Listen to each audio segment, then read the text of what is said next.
Hey, hey, hey, hey. Hey, I'm late, but I'm here.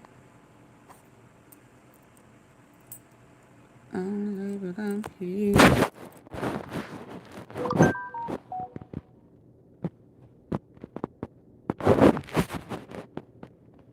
Hey, come on in, come on in. Hey, Janet, come on in. We may be about to connect some dots. Y'all ready to connect some dots?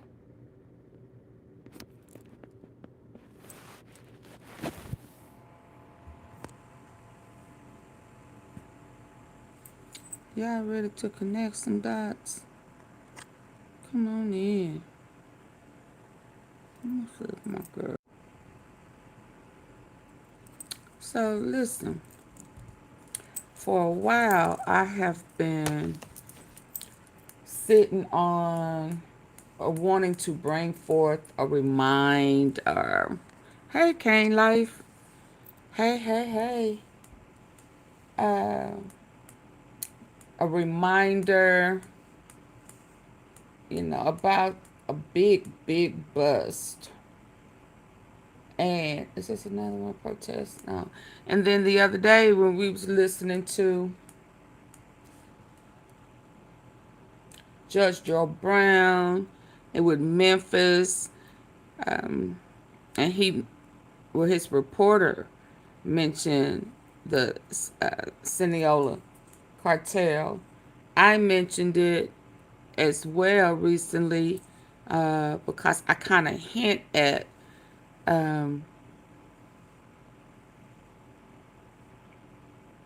Quette working for the feds, being out, being able to use some proffers, being tied to CRAIGPETTIS, big, big, big cartel with the Bovans, the Mims sisters, which is Gotti's folks, the Woods.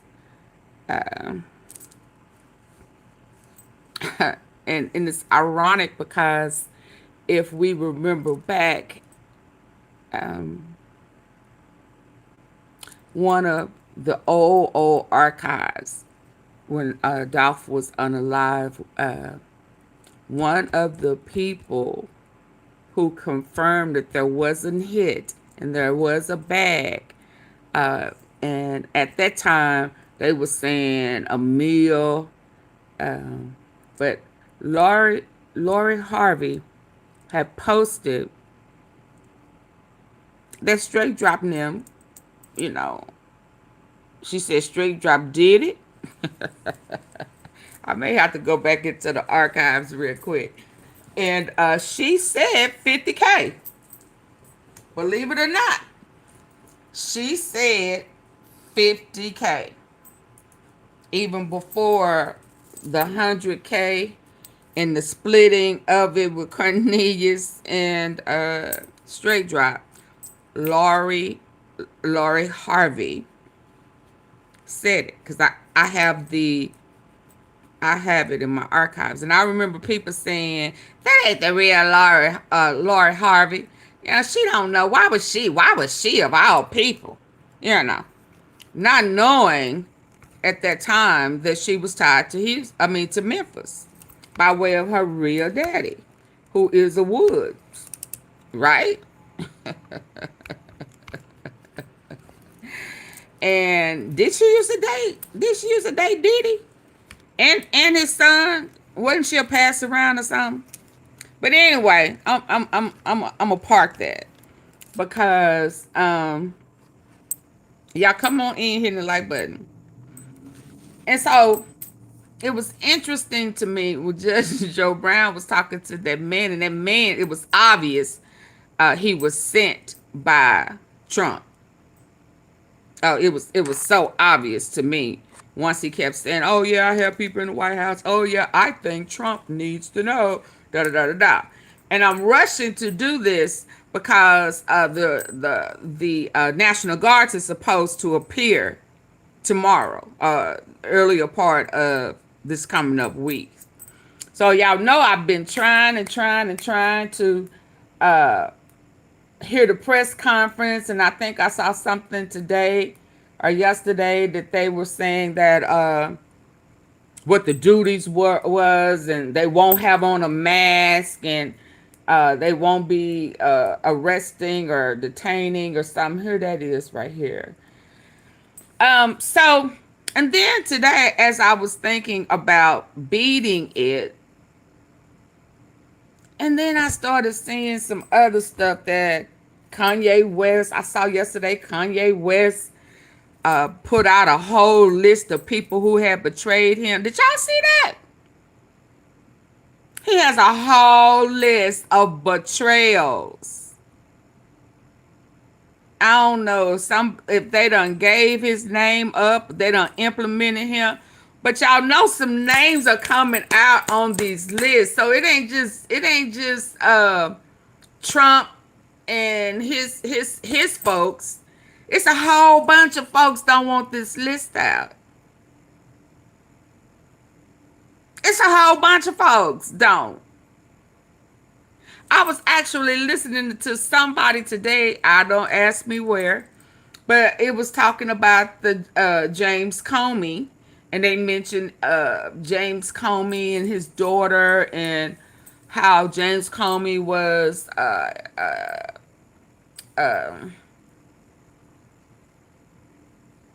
involved with the takedown, with the Epstein, and he mentioned, oh, it was the girls, because they was talking about Florida, and my eyebrow went up. I said, I told y'all that they never tried Florida. Florida was coming. Diddy, yes, Diddy wants to get out of jail. Yes, he does. I understand that. But this extreme push the days before, Diddy know if his ass don't get out, he gonna get hit with a whole bunch of other stuff that he was hoping that them good old boys was gonna be able to take care of. You understand? And if y'all remember, I need for my tea sippers, I need for y'all to put on y'all memory caps, your good ear. If y'all remember when the Venezuela cat, the leader, whatever, he sat in the gold and white office with Trump. They made a deal. Trump gave him back some gang members that was detained in Virginia. Y'all remember that? And then, because at one point, that's where he was going to work with them, right? And send the immigrants to Venezuela for a concentration camp. What did he say? They get tortured. Y'all remember that? And then all of a sudden, what happened? Now you blowing up boats. So I'm like, wait a minute. What's really going on? I think they blew up something yesterday or the day before. But I thought they was cool. What happened? He was trying to send some folk over there to Venezuela not too long ago, I thought. So I said, okay. We gotta watch this shit. It sounds kind of like Trump made a deal and reneged for some reason. And now he trying to stop whatever deal he done had for whatever reason with these drugs, these cartels.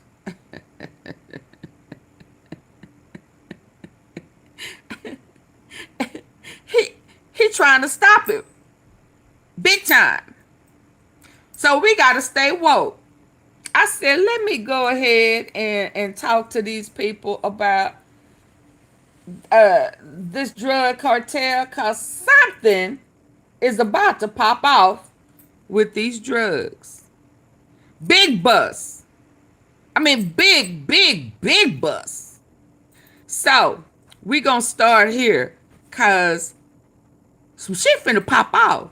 Because I knew that the Cineola cartel ran through Memphis, but that reporter guy with Judge Joe Brown he said that they are there. Now, pause. Do y'all remember when the FBI came through Tennessee, had that big old meeting, and needed to be on alert that the Venezuela gang was headed to Tennessee, and they was trying to take over. They was in some other state, and they took over a whole apartment complex. Do y'all remember that? T-Severs. They asses is finna get exposed, baby. Because it's just too much happening. Too much happening back to back all of a sudden. It's just too much happening. Too much stage stuff. What's really finna happen? What's really going on? And then why all of a sudden is Trump blowing up these Venezuela boats, drugs? They been coming. So I know they saying, holla. What the fuck going on here? I thought we had a deal. Why the motherfucker blowing up this? We got to stay woke, baby. Believe that. So listen. Y'all better come on, hit the like button. Was I supposed to do this one first? Yes, I need to do this one first. Let's go. They can fly into... Because I got to get to that, what I've been having. Hold on. And it's like the distance from Quette. I got to get to the one that I've been holding for a while. I really need to start with Memphis and how they all panicking, and all of a sudden what they did not have money to repair, fix, move around, all of a sudden shit being moved. How is that? Where the money come from?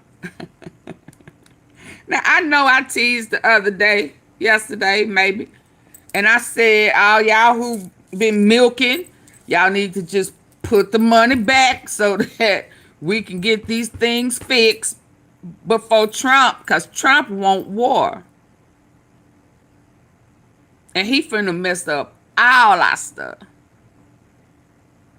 And if y'all remember, I kept saying, I've said it more than one time. Yeah, because I know Quette talking too much. he kind of implied like him, like he had some real beef with CEO Teasy. He ain't trust Teasy. He dropped the dime on Teasy and said Teasy was in his paperwork. I didn't want to go listen to it because I'm sick of him. But let me say this before I move on. I'm not surprised.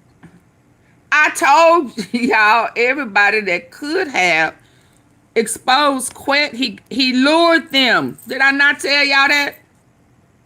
Now I heard that Israelite guy, and he fun as hell. Don't nobody send him to me because he like taking credit for stuff he know he done heard. He act like it's the first time he done said something, and I know, you know, and everybody else know that shit already in my archive. Dude, where you come from? You just came to the scene, what, 2 years ago? A year and a half ago?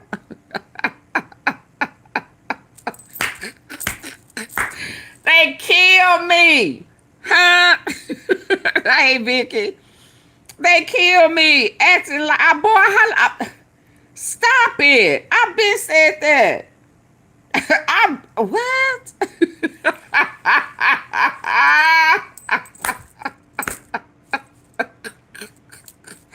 It's funny to me.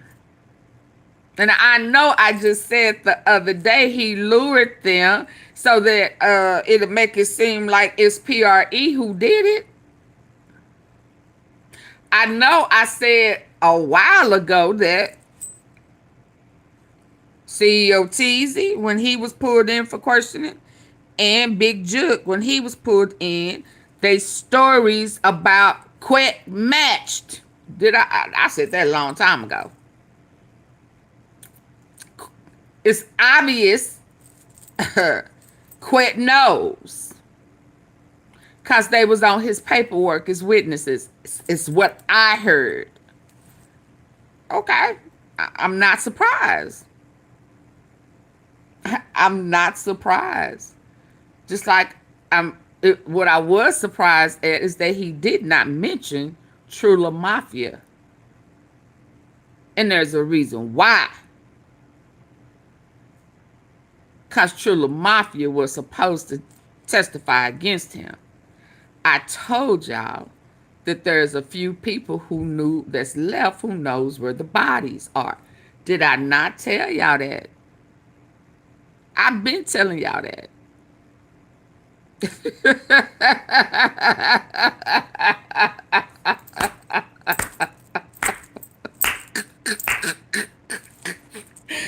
I've been telling y'all that.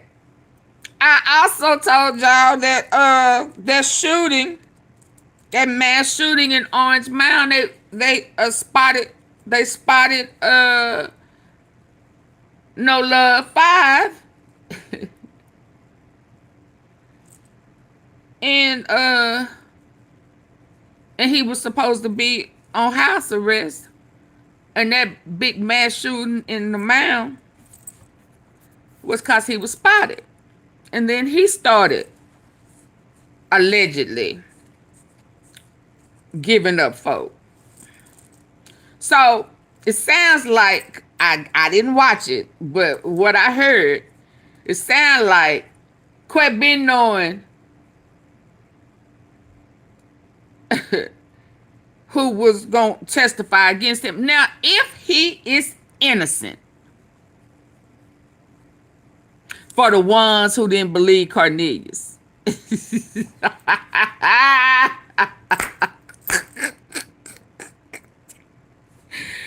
Huh? For the ones who thought he's just a druggie, he don't know. Why would you believe a druggie? Why would they leave the car out in front? No, they left the car out in front because you was the mastermind and they didn't know what to do. Well, for Cornelius, they ain't know what to do with it, hell, so they brought it there for you to do something with it. They was bleeding. Okay?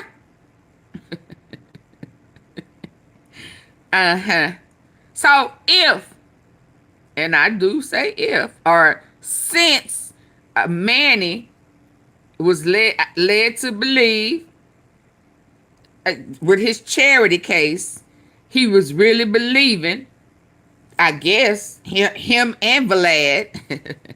Vlad, you ought to be pissed that he let that slip with no jumper and didn't let it slip with you. I bet you paid more than no jumper, and he let that out the bag on no jumper. Shit, you need to get some of your money back.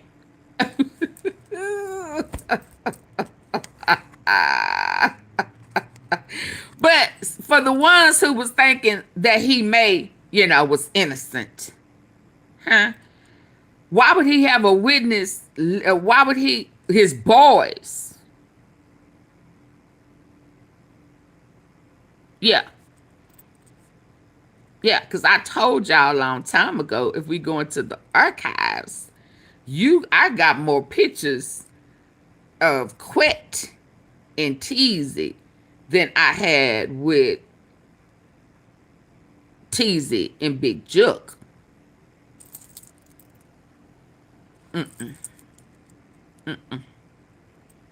He was close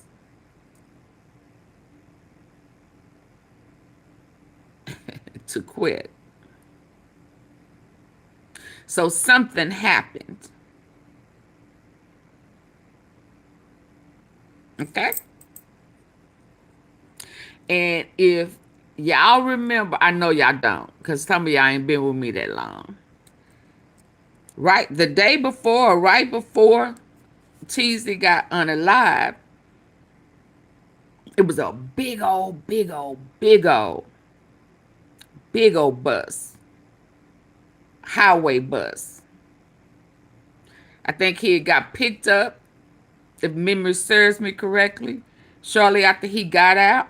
One of them, go in, go out before you see the judge. See, this is why that judge is saying there's a lot of corruption and there's a mob within MPD.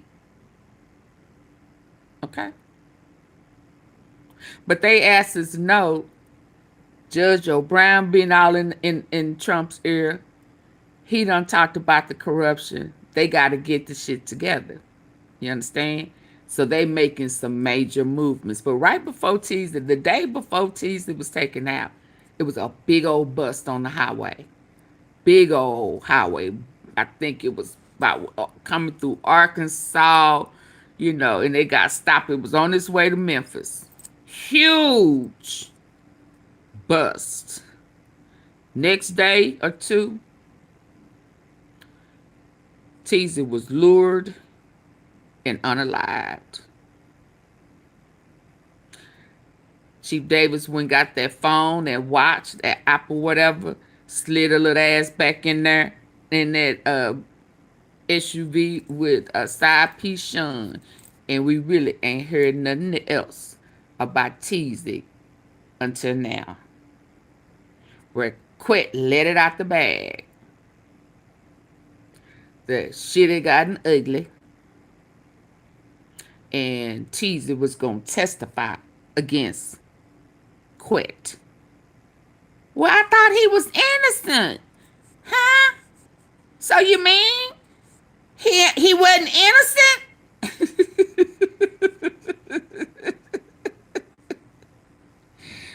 Oh, so yeah, he was going to make it seem like it was PRE. Just like Big Juke. But he lured him outside for a cigarette break. Ain't that what he said? Ain't that what yeah, okay. So, yeah, now, before I go and we start watching this, remember, I kept saying the feds don't need Quette no more. That's why his ass is on YouTube, sitting there. If he ain't sitting in front of, up under the fan that don't move, no, watch him. Let us see it work within the next week or so. Yeah, or he's sitting in his car, he acting like he ain't scared, or ain't no problem. Yeah, cause he not on assignment no more. Yeah, he ain't moving the trucks no more. Wasn't he box truck Quette or some shit like that? He yeah, ever since the cartel got, he ain't working. Oh, he ain't driving through Texas no more. Okay. Stay woke, people. Stay woke. That's all I'm saying. It's been a lot of bus. And why all of a sudden Trump done turned on Venezuela when he was going to use them to send the immigrants for torture? That was his plan. Y'all don't remember that? And he made a deal with that man in the gold and white office. Made a deal and gave him back them notorious gang members. Why? But you want to torture innocent people in the U.S. You lying to me. So you finna go to Memphis and break down this gang. No, oh, so you really looking for, oh, okay. That's, you gonna front like you are, but you really looking for something else. Oh, okay. Let's go, y'all. Because remember, FBI said about a year ago that they was afraid and everybody in Tennessee need to be on alert. And the lady with the pretty eyebrows said, no, you know, it's AOB. No one has told me anything about Venezuela. Yeah, y'all stay woke. T Sippers, hold on, let's go. Hold. Catalina to LA. And so you can fly there and then take a boat into Venezuela. That way you're not even documenting, your passports aren't even getting stamped. And so they're able to come into the country discreetly, negotiate the transactions. You know, down in Venezuela, a lot of times you'll see the Mexicans and the Colombians aligning because they're going to split the risk. So if there's a 3,000 kilo shipment to Spain. Hold on, let's back up. I just had to tell y'all where my mind is at. Let's go. They can fly into, Honduras. There's an island right off the coast of Venezuela. And it's like the distance from Catalina to LA. And so you can fly there and then take a boat into Venezuela. That way you're not even documenting, your passports aren't even getting stamped. And so they're able to come into the country discreetly, negotiate the transactions. How was that in all the borders and stuff? Trump's supposed to have all of that, and yeah, let's keep going. You know, down in Venezuela, a lot of times you'll see the Mexicans and the Colombians aligning because they're going to split the risk. So if there's a 3,000 kilo shipment to Spain, half will be a product put up by the Mexicans, the other half will be put by the Colombians. But it's Spanish drug traffickers, or Greek, or Italian, or Baltic. It's not Spanish or other government agencies. Now, when you say Chinese, there's an extensive Chinese organized crime presence. But I don't mean to imply the Chinese government. You know, there's triads operating. You know, in Los Angeles, we have 4 different ethnic Chinese organized crime groups. Well, they're operating today. They've been operating for over 30 years.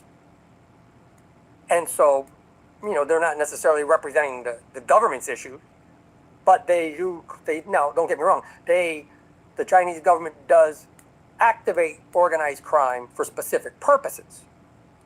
But that's more in the economic espionage front. Don't give a damn. Like I knew guys that were involved with economic espionage involving Chinese organized crime, but not trafficking on behalf of the Chinese government. Don't be surprised, y'all, if he ain't in on all of that. Pretty serious relationships in the cartel, in the Mexican cartel space.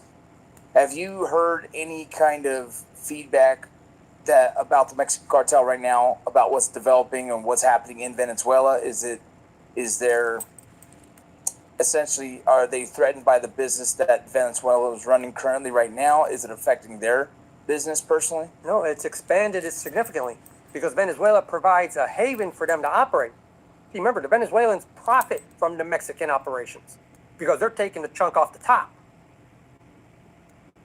And so they encourage, not just, remember, and it's not a single cartel. There's 9 cartels in Mexico. Each one of them has an office in Venezuela. So Sinaloa's got their rep, Jalisco New Generation's got their rep, Independent, Juarez, Tijuana, Gulf. Venezuela has their arms wide open. It's a neutral territory, essentially. Come down here, do business. Just don't cause any headaches for the government. I want to thank our partners over at Ammo Squared. They've built what they call America's Ammunition Reserve. Basically, this is an ammo Idaho until you are ready. Thank you so much, Ammo. They were ghosts. Armed police, they're ready for sort of riot patrol. I'm Sean Ryan, and I'm hosting the new The most popular product right now, that original, Ironclad Original. Ironclad Original. An Ironclad Original. The most popular product right now that's being sold for drugs, is it cocaine? Is it fentanyl? Is it meth? What is the one that right now that I would say that the Mexican cartels are manufacturing and selling outside, or is it being just a lot of questions on all that? Can you clarify that for me? Look, yeah, well, with respect to the most lucrative compounds, that's where you're talking the synthetic opioids, simply because the chemicals required to produce them are legal. They purchase what now the government characterizes as precursors. And then they use the precursors to produce the precursors. See, precursors on the black market are very expensive. You're buying gallons of methylamine, you're paying $2,500 to $4,000 a gallon. Well, we had the chemistry professor from USC develop the formulas on how to produce methylamine. We're making it for $40 a gallon. Well, it's a lot cheaper. And it's a lot less red flags because what you're purchasing isn't restricted. And so the profit margins are enormous in the synthetic space. Now, the Mexican government has essentially been assisting the cartels gain back a lot of market share in the United States. Because up until Mr. Trump's administration, you have to understand, last year before the Civil War happened with Sinaloa, there was a 44 organization network that the American government called the Sinaloa cartel. There was a 27 organization network that was called Jalisco New Generation. So the two large groups, the transnational groups that have nationwide operations in the United States, Sinaloa, there was a 44 organization network in the United States. Because up until Mr. Trump's administration, you have to understand, last year before the Civil War happened with Sinaloa, there was a 44 organization network that the American government called the Sinaloa cartel. There was a 27 organization network that was called Jalisco New Generation. So the two large groups, the transnational groups that have nationwide operations in the United States, combined have a total of 71 organizations. Last year in Mexico, there were over 450 organizations. So the two largest transnational networks only capture 15% of the organizations in Mexico. Today, the overwhelming majority of organizations in Mexico operate outside of the cartel structure because with synthetics, you don't need a collection of organizations. You only need collections of organizations when you're buying $50 million worth of product at a time, and you got to move it from Colombia all the way to Mexico into the United States. That takes an enormous network. And so most of the organizations today are operating outside of the cartel network because all they got to do is go online. I would suggest everyone read, there's a wonderful article, a series expose by Reuters, where the reporters were literally purchasing $3,500 worth of chemicals online. And that was enough to produce 2.5 kilos of fentanyl. Oh, excuse me, I don't want to say the word anymore. Of fenny. Well, it may not sound like a lot of product. By weight, it's not a lot, but 2.5 kilos of fenny produces over 600,000 doses of counterfeit oxys. The majority of the fenny being sold in the United States, you see when the seizures happen, they're always in pill form. Well, they're being marketed as counterfeit oxys or counterfeit perkies, but they're using the fenny to produce those counterfeit pills. There's an enormous market for people that are abusing synthetic opioids, and they're being tricked into thinking these are legitimate oxys when in reality they're fenny bigs.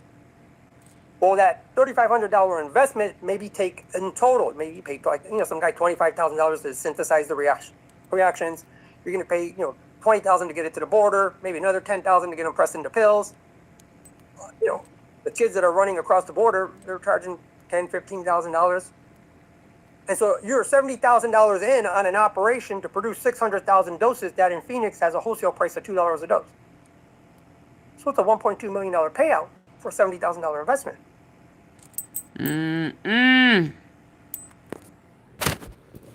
Hold on.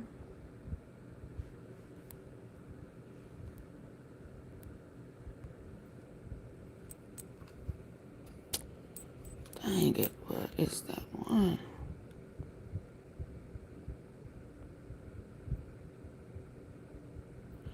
El Mayo Intelligence. El Mayo Intelligence.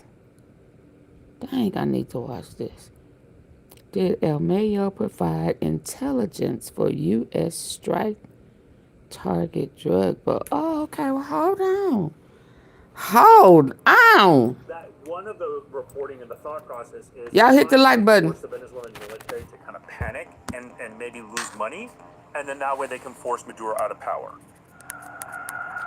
Did El Mayo, the one that just got busted, well, last year, right? El Mayo, El Chapo, he took a deal. He made El Mayo Right around the time, y'all gonna think this is crazy.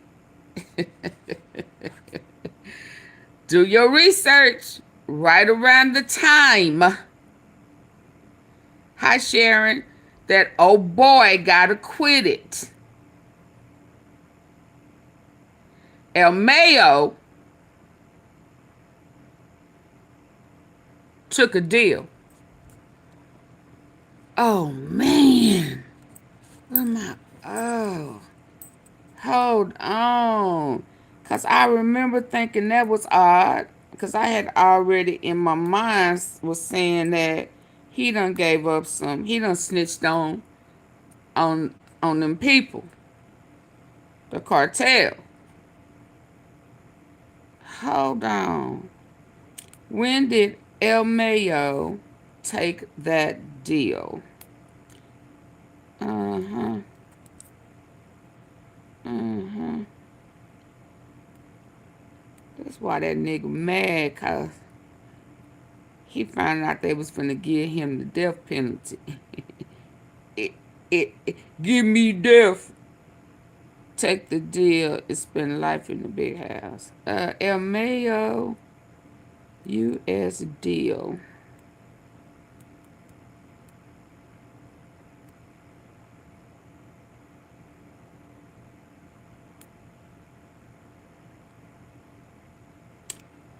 Co-founder of the Naloa cartel. Okay, so when was he found not guilty? Y'all gonna think I'm crazy. The co-founder of the Naloa cartel, Ismail El Mayo, he pled guilty on August the 25th, 2025. Okay.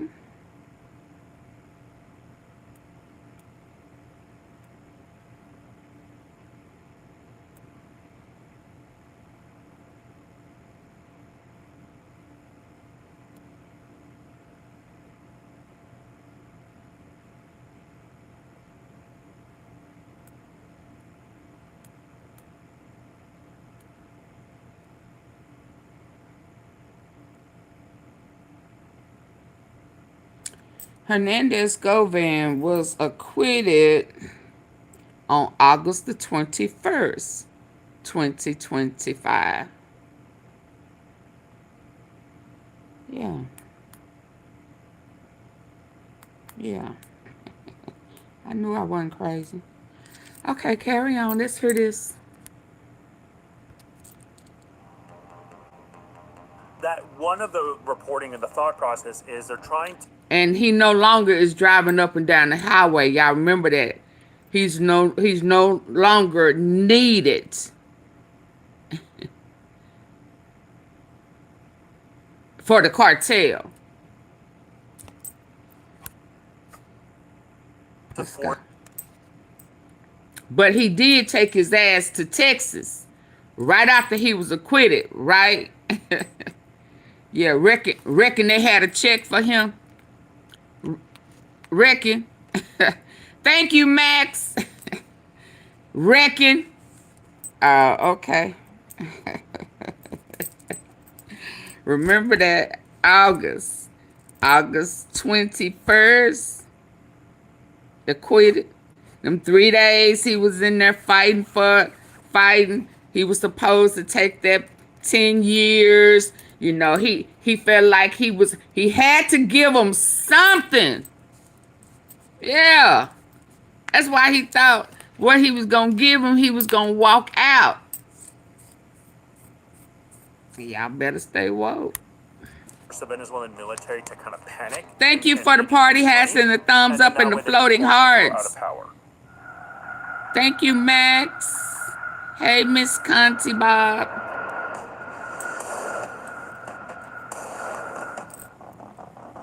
Hold on. There's U.S. info on Venezuela drug boats likely coming from the Mexican cartel chief. Intelligence that led to recent U.S. military strikes on drug boats off of Venezuela's coast likely came from Ismail El Mayo Zambada, a top leader of the Mexico's Sinaloa cartel, according to reports. Well, hold on. Now, wait a minute. What about that in Venezuela? Wait. Y'all, we need our good ear. We need our good ear. So the U.S. is working with the Senate. Wait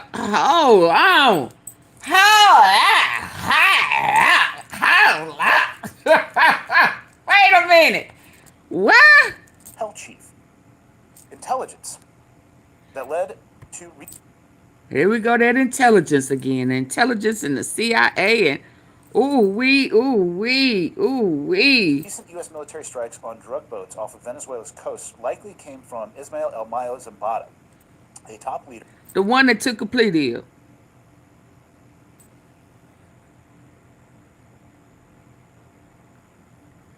The CRAIGPETTIS guys. These are CRAIGPETTIS Memphis guys.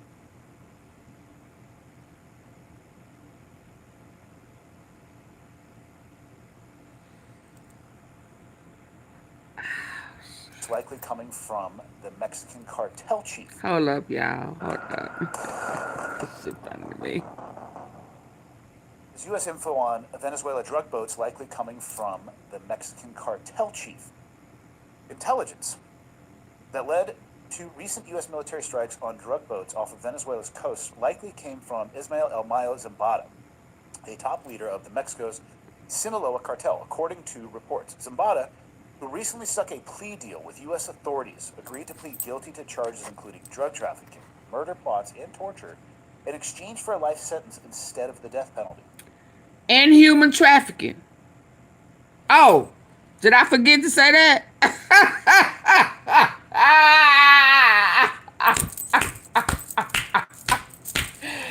AunTeaFee, huh? Did I forget the human trafficking part of it? Huh?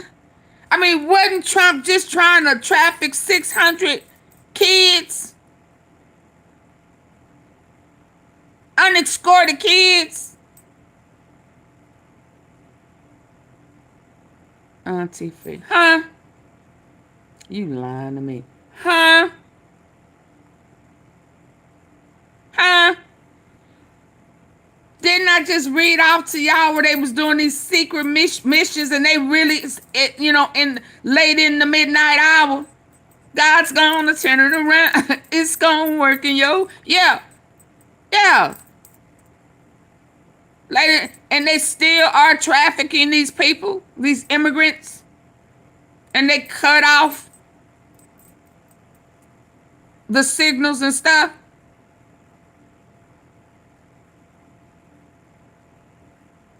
I don't know what CHF is.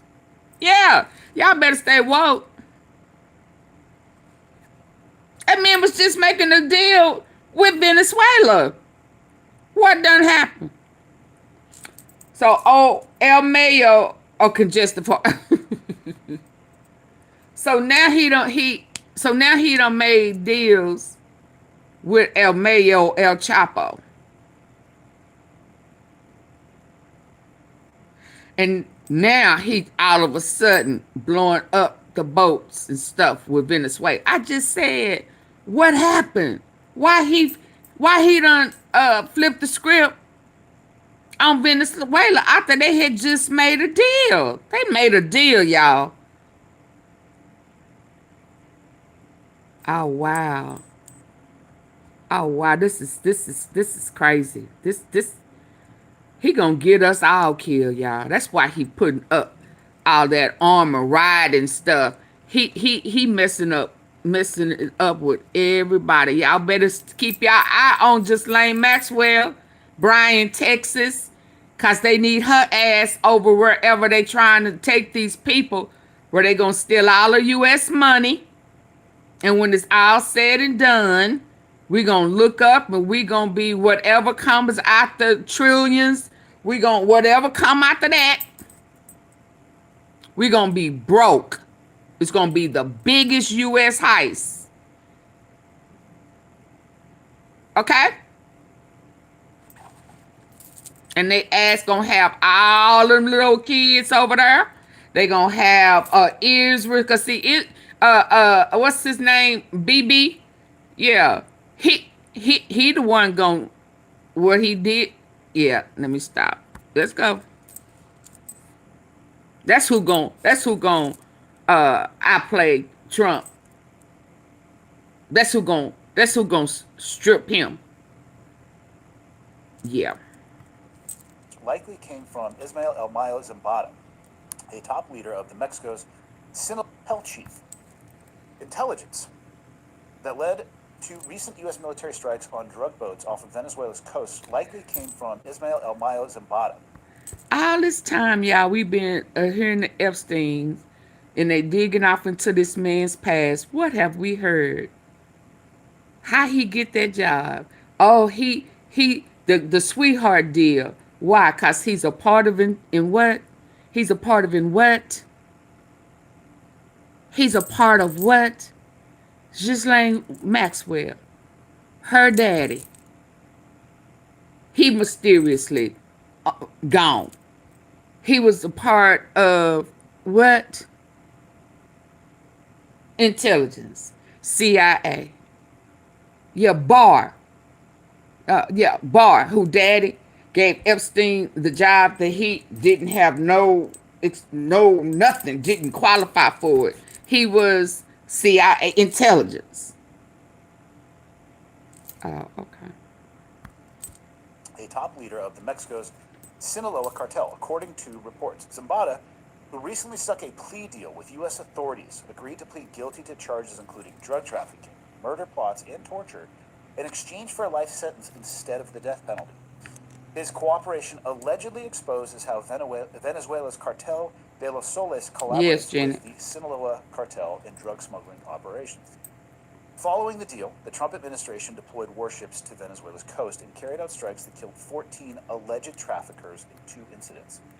The intelligence also identified high-level figures such as Juan Jose Ponce Felix, known as El Russo, for whom the U.S. is now offering a $5 million reward. Meanwhile, U.S. agencies are intensifying efforts against Cartel de los Soles, designating it as a narco-terrorism organization linked to Nicolas Maduro's regime. Okay, so the question. If U.S. intelligence on Venezuela's drug trade is now coming from cartel bosses like El Mayo, what does that actually say about who really controls the flow of information? And are we risking becoming dependent on criminals to fight other criminals? I mean, and that's just like the sliver into this question, so we can go as deep on this one as you want. So I saw that report. Look, I'm skeptical. And the reason why I'm a little bit skeptical is because Mayo Zambada has been in prison for over a year now. Yeah. Right? So now, can Mayo Zambada give more amplifying information? Because look, it's been very well known. I mean, already in the public domain, the role of the Cartel de los Soles, or for all intents and purposes, really what the Cartel de los Soles really is, it's just a higher echelon of the Venezuelan military.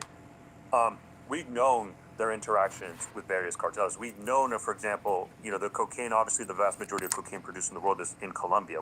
We've known of the Sinaloa cartel presence in Colombia and Jalisco New Generation cartel presence there, obviously interacting with the Cartel de los Soles, or the Venezuelan military.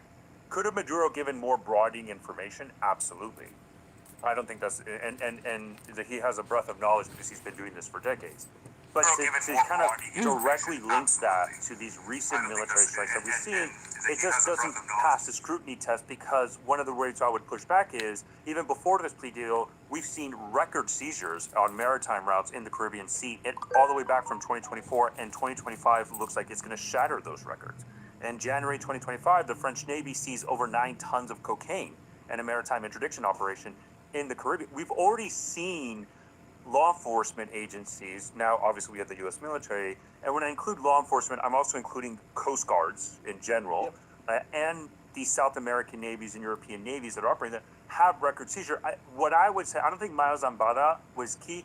I think other intelligence operations and law enforcement investigations, clearly somewhere between last year and this year, there was a break, because the amount of cocaine that has been seized is skyrocketing, and Mayo Zambada can maybe give broadening much more information to prosecutors for them, for indictments against Maduro, which are already existing, etc. and some of that, but this actual idea that he was the missing link, and his information is the missing link that directly ties into these strikes. You and I, we both served. We know that's not how collection and targeting work, even dynamic and deliberate targeting. That's not how this operates. That's not how it wouldn't pass the SNIT test for any military veteran who's done anything like this in the Middle East. It's the same here. So I think in the broad aspects maybe, but we've already seen record seizures already last year and this year, even without this plea deal. So I don't think Miles Zambada was that critical missing link. Yeah, I totally agree on his ability to maybe add a little bit of a color to the portrait that was being painted. But if I had been out of the community for a year, I could still talk broadly, maybe about the tactics, techniques, and procedures that were being used when I was in, but I would have no knowledge about the specificity of what they're doing in real time. So there's no way that Maduro is going to be able to point and say this particular boat with these particular people, which leads to my other question.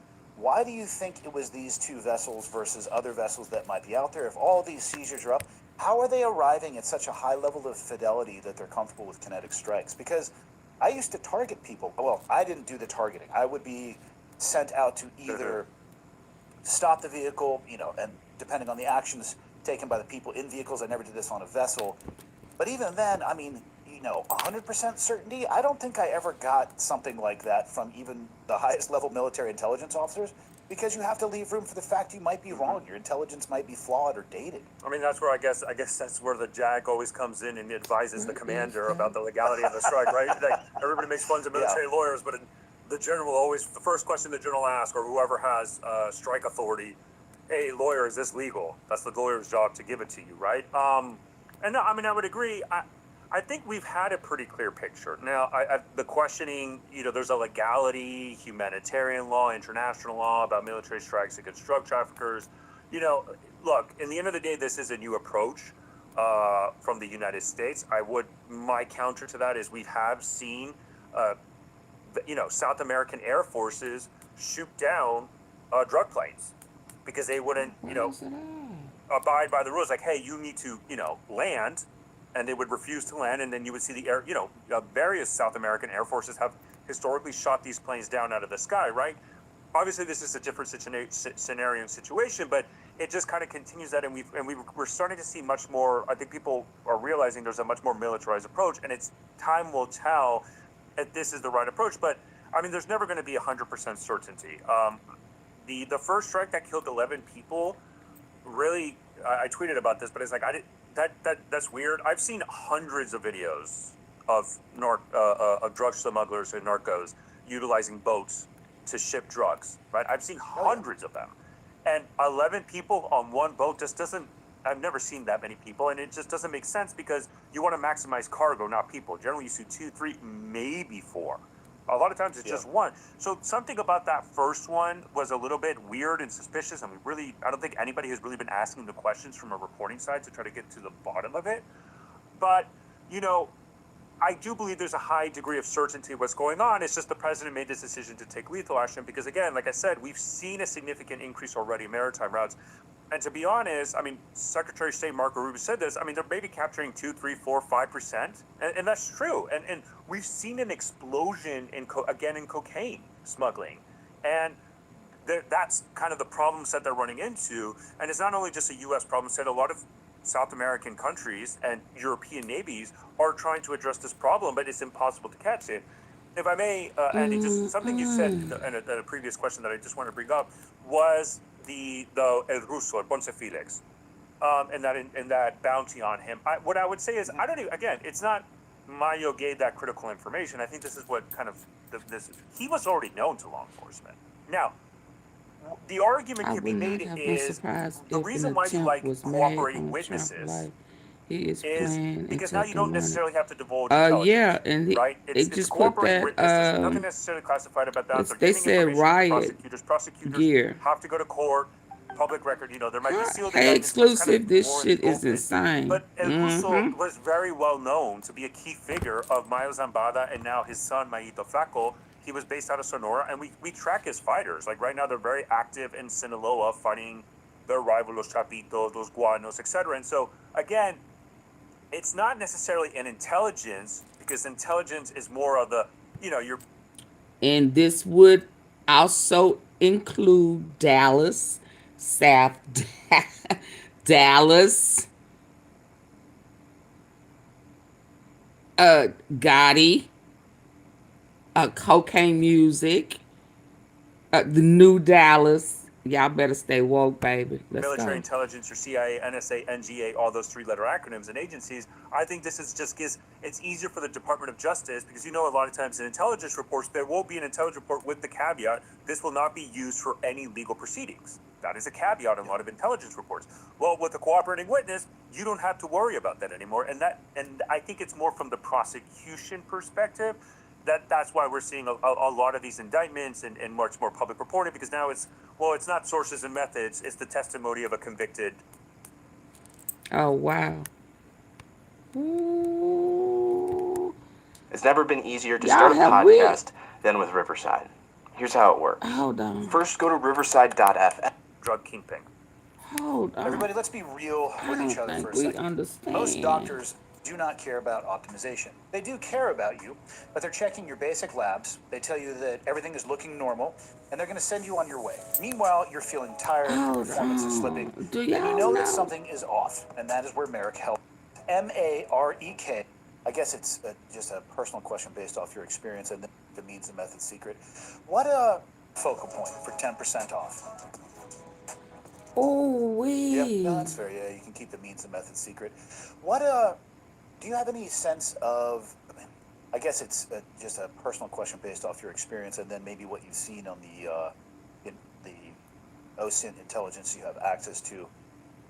Do you think it'll make an impact or change behaviors? And then in Venezuela, how is it being described? That's a very interesting question. And so the interesting aspects, and I'll try to go broad and then specific is, a lot of people thought that the first military strikes that from a counter-narcotics perspective was going to be against Mexican cartels, and it's actually against Venezuela, right?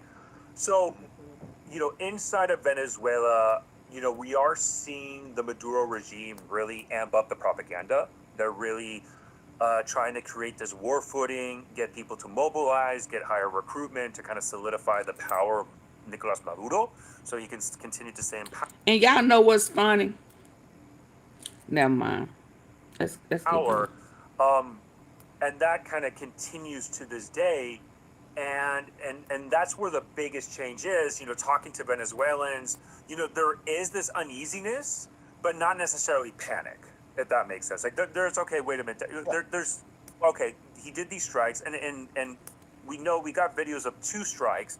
President Trump, I believe it was yesterday in the morning press conference before he was heading out, he said, outside of Marine One, he said there was actually a 3rd one that wasn't publicly disclosed. God, that guy can't show us. So there was 3 strikes, but the casualties, is, to your point, is 14, 11 in the first one and 3 in the second one. So again, inside Venezuela, we're really starting to see the propaganda aspect really amp up. We're starting to see the military deploy. They're really trying to push that. I would be the first one to say, Andy, I mean, if you want a good laugh, watch out these Venezuelan military propaganda videos. If you really want to laugh, so it's a Spanish joke, it's a Venezuelan joke. So one of the jokes they say is, because there's the militia. So part of the Venezuelan government, one of the components is called the Bolivarian militia. And they say, the joke on Venezuelan, like TikTok, Twitter, etc., is son milicianos o mil ancianos. So it's saying, are they militiamen? And that translates, but the word is either militiamen or 1,000 old people, based on how they sounded, because all the people, I'm not even kidding, they're like 60, 70, 80 years old, right? And that's the running joke inside, even in Venezuela, mil ancianos, right? And so yes, you're seeing Maduro really try to amp up, but it's ludicrous, it's laughable, right? Y'all, I need y'all to get the I lights think it's an up. opportunity for him to continue to consolidate power and even be more oppressive, using the war footing as an excuse. But in terms of drug trafficking, it's too fresh. It's really too new. I haven't seen much changes. And honestly, what, if anything, maybe if it becomes much more difficult, they'll just ship routes. They'll go a different way. Yeah. And we've actually seen other areas. We've seen in Ecuador has been a huge one through the Pacific, through the ports of Ecuador. This year, for the first time, actually, which kind of indicates maybe this is kind of, in a way, the future, the Colombian Navy seized a narco submarine that was completely autonomous, and it was using Starlink for navigation. No way. Yes, so the Colombian Navy sees that, yes. And so, you know, again, you know, that's kind of the interesting aspects. And of these vessels, I mean, we focus on the United States, but the Portuguese law enforcement and Europol has seized multiple of these vessels off the Atlantic coast heading over to Europe, tracking all the way through, right? And these are adaptable organizations. They find different ports. Another thing we're seeing a lot in Europe is the rise of even their own drug labs being, instead of shipping drugs, final product there, they're building drug labs in Europe. And that's been a problem for years where it's, you know, that's kind of increasing. We've seen detentions related to the Sinaloa cartel in Poland. We've seen detentions of Sinaloa cartel chemists in France. And so these are adaptable organizations. So if for whatever reason they decide, okay, maybe through Who is the Venezuela coward? it's too hard, they'll just find a different route. And there's plenty of areas. Brazil is right there. Plenty of opportunities for them to expand and to change routes. But right now we haven't really seen much change. But it's too soon. It's too fresh. I've seen plenty Wow, of power hold banks on, over my y'all, 15 hold years of on. reviewing tech, Hold but this on. Ridge one quickly became. Man, I've been, you know.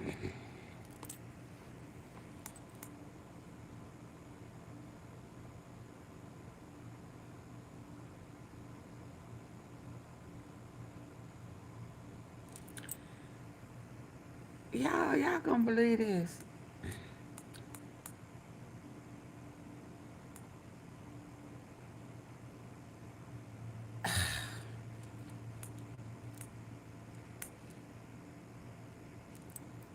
Right in our eye. Right, I mean, FBI informants. This is according to a new audit released by the FBI US informants. Like Quette. Huh? Did I just hear somebody say FBI informant? Hold on. Y'all listen. I'm almost. This is crazy. This is crazy. Whew. Turning to this story, the Sinaloa cartel using cell phone data and surveillance cameras to find and kill FBI informants. This is according to a new audit released by the U.S. Justice Department. The audit saying a hacker hired by the cartel accessed FBI special agent call logs and Mexico City's camera system and used that information to identify persons of interest for the cartel. The cartel then intimidated and in some cases killed those individuals. News Nation's Mills Hayes joining us live to break this down. Mills, what are we learning about this? The informants. One of the largest, most dangerous cartels, the Sinaloa Call logs and Mexico City's. They done hacked the FBI's phones This is according to a new. to get them. phone data and camera system. Investigators were working their case against notorious cartel boss El Chapo, the hacker was able to breach Mexico City's phone data and camera system to track an FBI official who. Into the story, the Sinaloa cartel using cell phone data and surveillance cameras to find and kill FBI informants. This is according to a new audit released by the U.S. Oh, you talking about Quette? Yeah, he hiding. He better. A hacker hired by the cartel accessed FBI special agent call logs and Mexico City's camera system. He done snitched on the whole. I mean, these people done snitched on a whole bunch of people. The cartel then intimidated and in some cases killed those individuals. News Nation's Mills Hayes joining us live to break this down. Mills, what are we learning about this? Hi, Natasha. Well, one of the largest, most dangerous cartels, the Sinaloa cartel, was able to hack into an FBI official's phone records and use surveillance cameras in Mexico City to help track and kill FBI informants. A new DOJ report this week detailed how the Mexican criminal enterprise hired a hacker in 2018 to track people coming in and out of the U.S. Embassy as investigators were working their case against notorious cartel boss El Chapo, the hacker was able to breach Mexico City's phone data and camera system to track an FBI official who they then followed and identified informants that the FBI agent met with. The cartel then used that information to intimidate and in some instances kill potential sources or cooperating witnesses. The cartel's leader, El Chapo, is now behind bars in Colorado, but U.S. still offering $10 million for information leading to the capture of two of El Chapo's sons who are accused of rebuilding their father's international drug empire. While the FBI says that they are working on a strategic plan to address some of the Inspector General's concerns, Recent technological advances have made it easier than ever for criminal enterprises to identify and exploit vulnerabilities, according to the report, something that's a big concern for our national security, Natasha. Yeah, certainly. And Mills, we're hearing it's not just the Sinaloa cartel on federal authorities' radars. A top Tren de Aragua gang member has also now made the notorious top 10 list. What are you tracking there? Right. Well, our viewers have definitely heard about the Venezuelan gang Tren de Aragua and their presence here in the U.S., now in all 50 U.S. states. Now, 3 federal agencies are targeting one of their leaders who is on the run, the FBI placing him on the 10 most wanted list, describing him as a senior leader in Tren de Aragua. The State Department now offering a $3 million reward for information leading to the capture of Giovanni Vicente Mascara Serrano. The DOJ has charged Mascara with drug offenses and terrorism-related crimes. The Treasury Department is cutting him off from any illicit money or property that he may be keeping in the U.S., even warning financial institutions and other third parties that they could face civil or criminal penalties for doing business with the crime boss. And Treasury Secretary Scott Bessent saying, quote, TDA remains focused on terrorizing our communities and facilitating the flow of illicit narcotics into our country, relying on key leaders like Mascara Serrano to finance and oversee their violent operations. TDA was designated a foreign terrorist organization by the U.S. government this past February, alleging that the group engages in drug trafficking, human smuggling, extortion, money laundering, and also the sexual exploitation of women and children, Natasha. All right, Mel Staines with that live report tonight. Thank you. Thank you for watching. Subscribe below and download our News Nation app right now. Hold on. Y'all get the likes up, please. Hold on.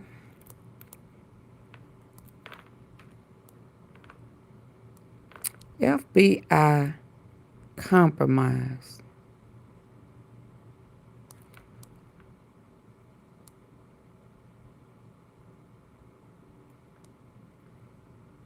Compromise. Hold on. How do I get back? I'm on a different device. God, dog. Hold on. I just saw something that just stunned me. Trump should be charged with... we already know he tied to the human trafficking. Laundering and all of that. Child, please. That's why old boy was going to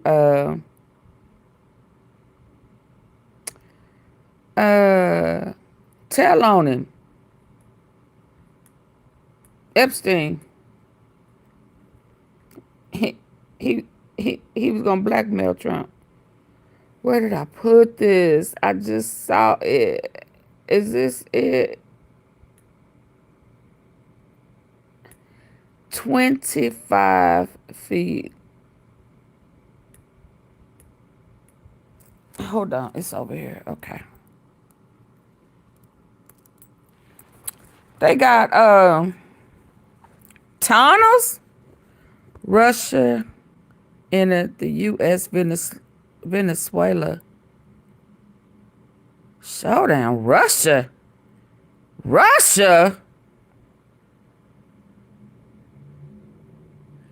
Trump panics, delete tweets as Russia cartel stash house is busted. Y'all, they been... Did I just see Russia enters U.S. Venezuela showdown? Wait.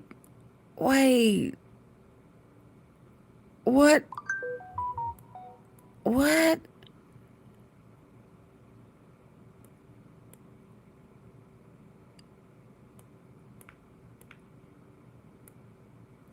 Trump in some shit, y'all. But hold on. He in some shit. What in the...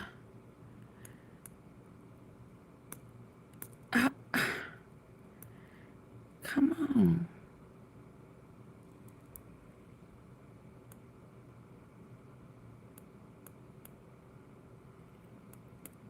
Why I can't find my stuff?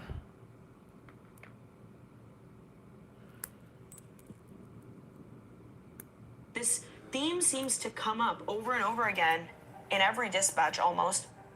there was always an American counterpart who was either funding, colluding, or allowing this to go on. Now, what's interesting to me is if this very tunnel at the vape shop is tied back to a specific cartel. A tunnel? Did she say a tunnel? A tunnel at the vape shop?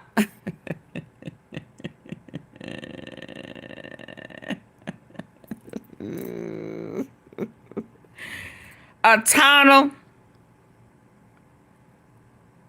Where's this at, girl? Oh, man. This theme seems to come up over and over again in every dispatch almost. There was always an American counterpart who was either funding, colluding, or allowing this to go on. Now, what's interesting to me is if this very tunnel at the vape shop is tied back to a specific cartel and a cartel that's been labeled an FTO, the vape shop owner then will likely get aiding and abetting FTO charges.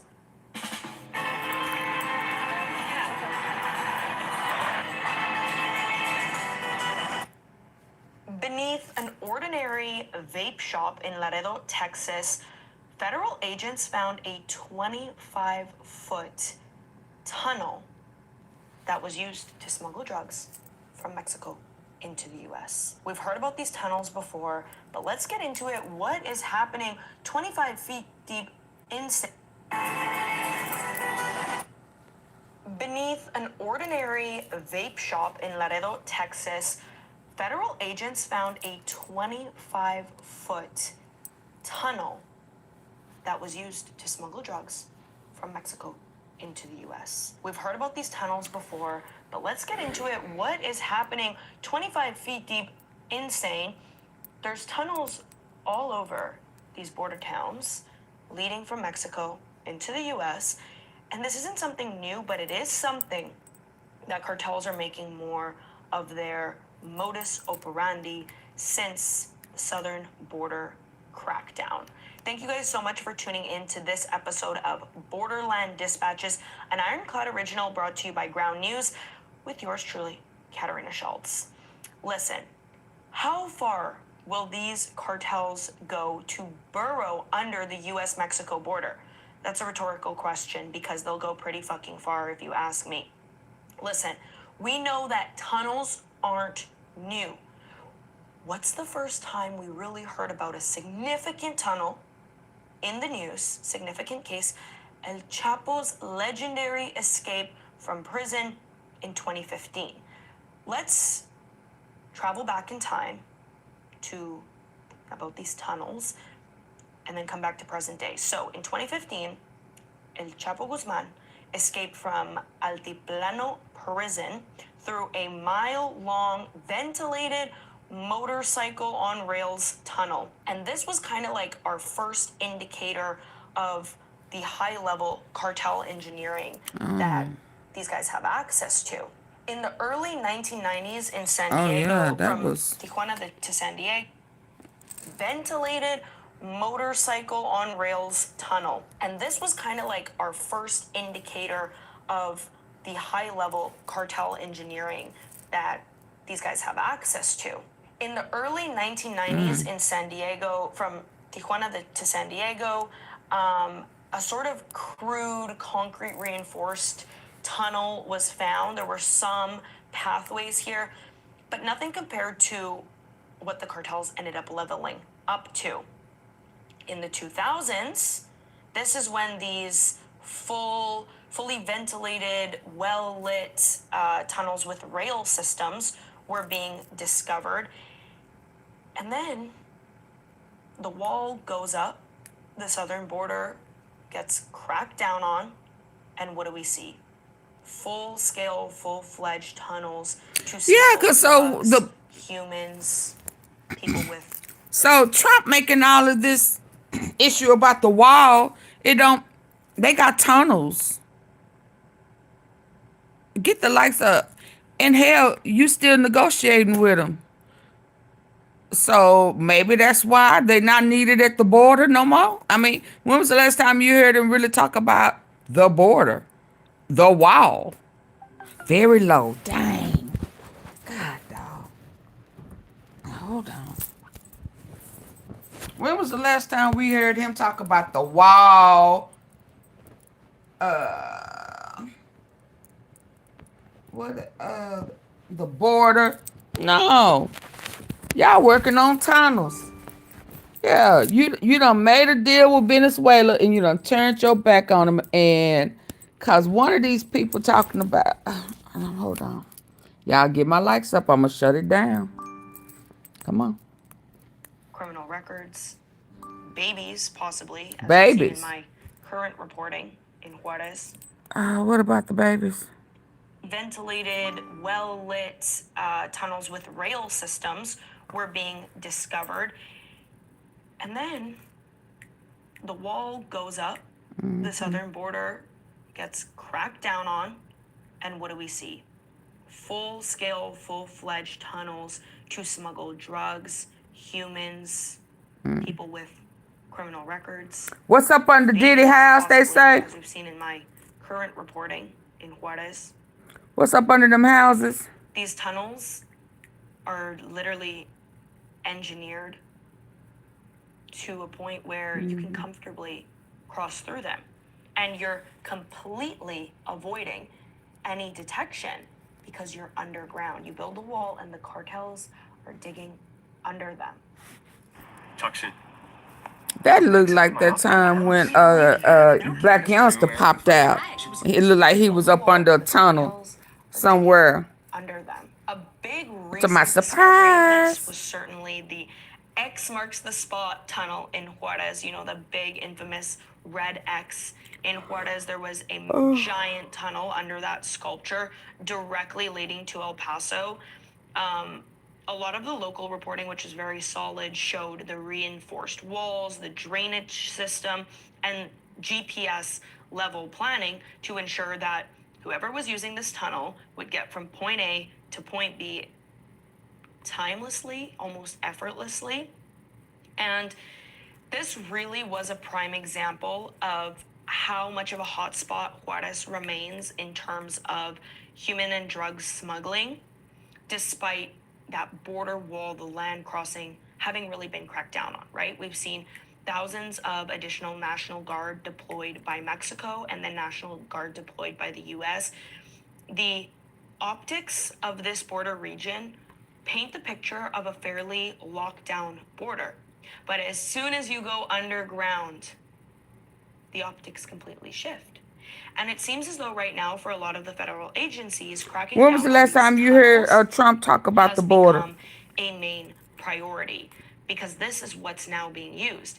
I've said this Or many his times wall. again, and my future reporting will also show this. As this southern border has been cracked down on, cartels have been and continue to adapt at an insane rate. Honestly, we know that they do this. We know that if meth is cracked down on, they shift to coke. If fentanyl is cracked down on, they shift to meth. If drugs are cracked down on, they shift Y'all, to listen. He make it a big issue about the border. And, okay, so when was the last time he talked about the border? He used it for an excuse. Yeah. When was the last time he talked about the border? Border patrol, border. He let all these people in, da. Yeah, but on the flip, you sending them to different foreign countries that you done already made deals with.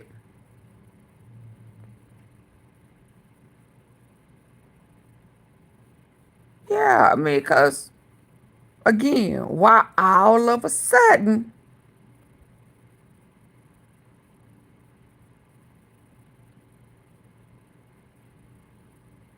you blowing up Venezuela ships? I mean, after you just made a deal with him.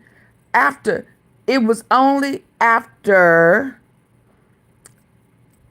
I don't remember that guy was sent over to Venezuela to be tortured. and some people was not supposed to be sent over there, and they called Venezuela to try to get the people back. Y'all remember that? And Trump was saying that he didn't have any authority to get them back. And when they made contact, they said, yes, he does. And all he had to do was say, bring them, because we didn't know why they were here. Y'all don't remember that? And they busted Trump lying. And then right after that, it was like war. It was like war. He been blowing up their boats ever since. Because he had made a deal with Venezuela, and he was sending the immigrants to Venezuela. Yeah. So he was actively involved with the trafficking, the tour, all of that, until they betrayed him. In his mind, that he did not lie for them. Yeah. So, yeah. And so now it sounds like, let me keep listening. If humans are cracked down on, they shift to infants. These guys adopt. If a wall is put up and there's a ton of law enforcement, they'll go underground. They'll go over top. They'll go around. One thing I do have to all say I'm about this- hearing is that guy who went undercover and that we touched bases on. They were waiting for Trump. That guy who was telling us how they get these kids in the hotels. That's all I'm hearing. I can't think of nothing. When I hear these kids now, this girl just said, if they can't get kids, it's the infants. What are these nasty ass men do with infants?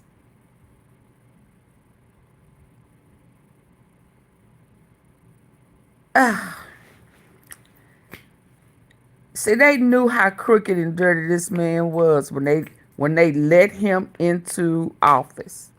They already knew. They was already doing dirty business. They were already doing dirty business.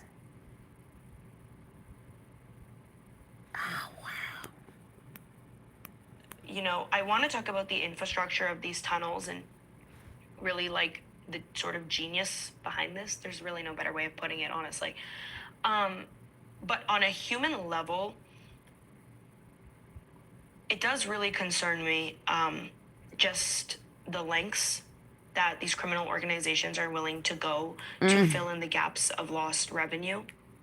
I think the infant trafficking story out of Juarez is a prime example of that. I still can't get over that, obviously. And I think it's just going to continue to get worse. Huachicol has also been, the crude oil theft, Huachicol has been cracked down on like really never before. We're seeing politicians involved, Americans involved. Wow. I could stop there. We can stop there. Hold on. Because my likes ain't up and I'm not going to. Texas checkpoint smuggling ring. Hold on. They just had a. Hold on.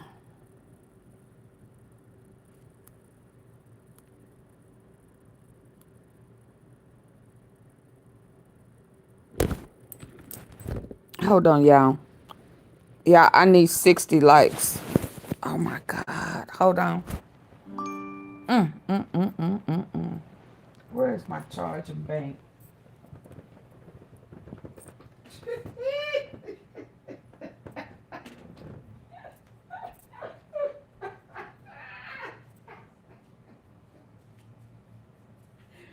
Lord, they playing in our face.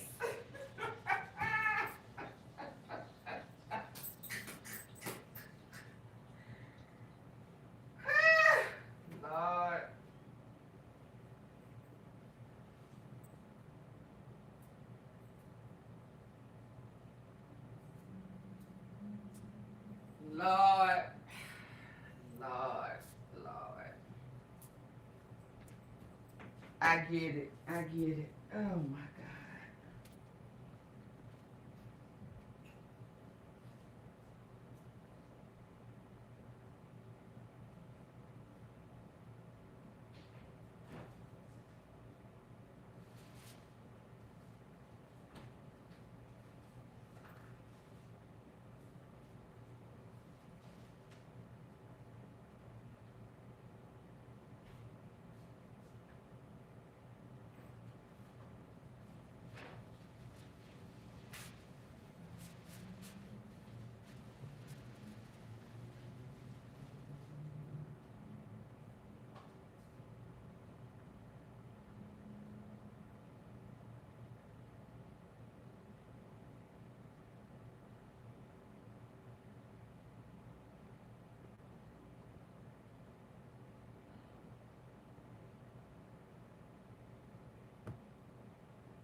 Mm, mm.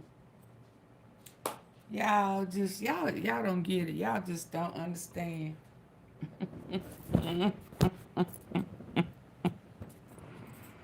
Y'all don't understand. My archives tell a story. My archives tell a story. And I knew it was big, and I knew it was going to be big. I just didn't know how big the circle was. I knew it was full circle. I just did not know how big the Mission circle began with a was. routine traffic stop in El Paso County. What seemed like a simple vehicle inspection quickly transformed into something far more sinister when Border Patrol agents noticed something wasn't right with the children in the vehicle. The children appeared unusually lethargic, barely responsive to questions. When medically examined, toxicology reports revealed the shocking truth: THC in their systems, at levels indicating deliberate administration. But this was just the tip of the iceberg. Federal investigators would soon... Hold on. You've been saying that for a long time. And I knew the human trafficking, along with all the other stuff, I knew human trafficking was involved. I just had no earthly idea how big that was. And I didn't process kids.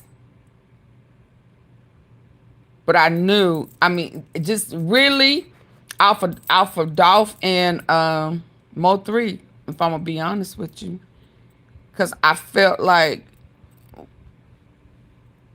the machine didn't appreciate them being independent. And I understood that there was some part of the industry that neither one of them wanted to be involved in. And once they knew about it, they became a target. Now, I know they had other stuff going on in the streets and beefs and stuff, but the hate was just too intense just to be a rival with music. And the higher ups on more than one coast was always an issue for me. And I wish I could find it where I spoke about, once it's all said and done, don't be surprised if the president, the former president, was the higher up.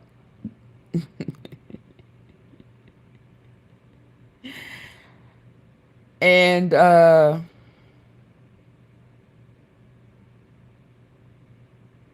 Yeah. And I was talking about Trump. Okay, now if y'all hear some buzzing, and if it start that flicking and bicking and stuff, we just gonna have to work it out. Okay? Can y'all hear me?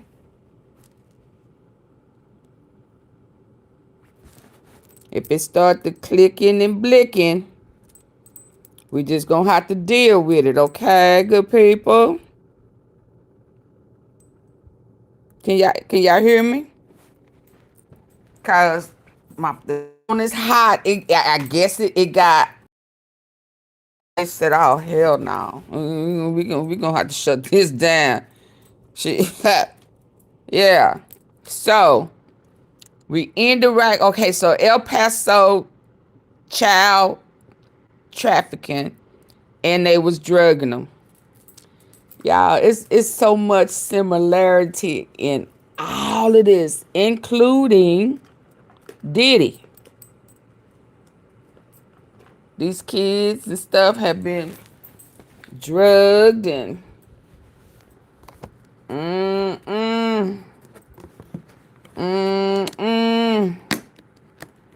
y'all hold on. I'm trying to make sure this phone is okay. So right now we gonna have to just listen, cause I can't hold it up right now. I need to hold it up when I get to a certain point.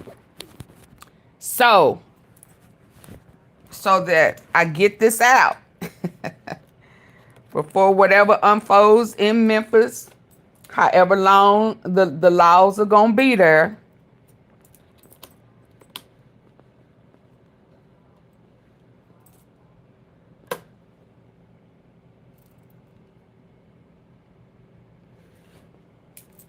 Ooh, it's finna be, they finna take Memphis down.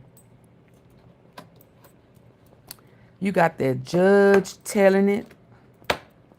You got Quette mad and he telling it. Manny, he done told Manny some of the dirty trifling stuff they got going on. I told y'all he don't have no pad. He didn't get no hood pardon. Quette no.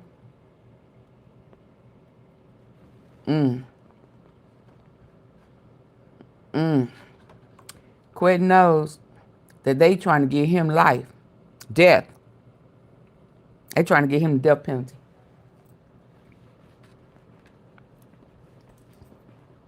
The hood now, no, he been snitching on everybody. Everybody know only where he walked. They know it was staged. That was a mock trial. When that guy said he want our family to know that there was nothing he could do, he did not have a choice. Y'all remember that? He didn't. That was the first time ever I think I have heard a foreman send a message that people were crying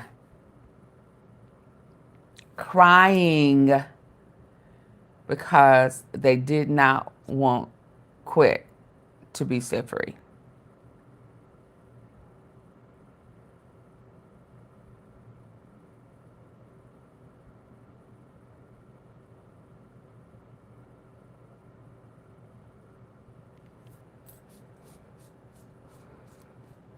That was a mock trial. Y'all, we really ain't seen Hagerman since then. But hold that though. Hold on. Yeah. So it's also old boy coming out. All these people now know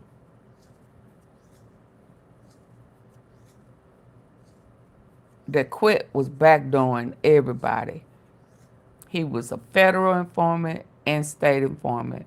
He's tied to human trafficking, Told y'all he gave them that plumber girl, that Destiny plumber girl in Mississippi. Yeah, and he's still working. He just ain't on. Mm, they finna backdoor him. I'm gonna tell y'all that now. But hold on. Let's finish this right quick. Then I'm gonna go to. So let's hear this about the kids. Discover these weren't isolated incidents. The operation stretched from Mexico through El Paso and into the American heartland, with connections to trafficking networks in at least 3 additional states. Trafficking networks.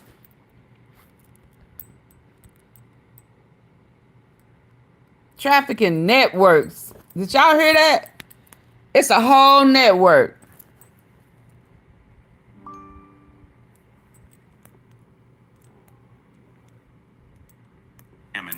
Toxicology reports revealed the shocking truth: THC in their systems at levels indicating deliberate administration. But this was just the tip of the iceberg. Federal investigators would soon discover these weren't isolated incidents. The operation stretched from Mexico through El Paso and into the American heartland, with connections to trafficking networks in at least 3 additional states. The response was swift and coordinated. Homeland Security investigations, Border Patrol, and local law enforcement launched a joint operation to take down the entire network. If you want to understand how these trafficking networks operate and how to protect your community, hit subscribe now. What we're about to reveal about this operation will change how you see border security forever. Let's break down exactly how this child smuggling ring operated. The operation recruited desperate families in Mexico who wanted to send their children to relatives already in the United States. They promised safe passage and family reunification for fees ranging from $3,000 to $7,000 per child. Didn't Trump say that with this he gonna have it set up where they can come back legally? They have to pay a fee. Y'all remember that?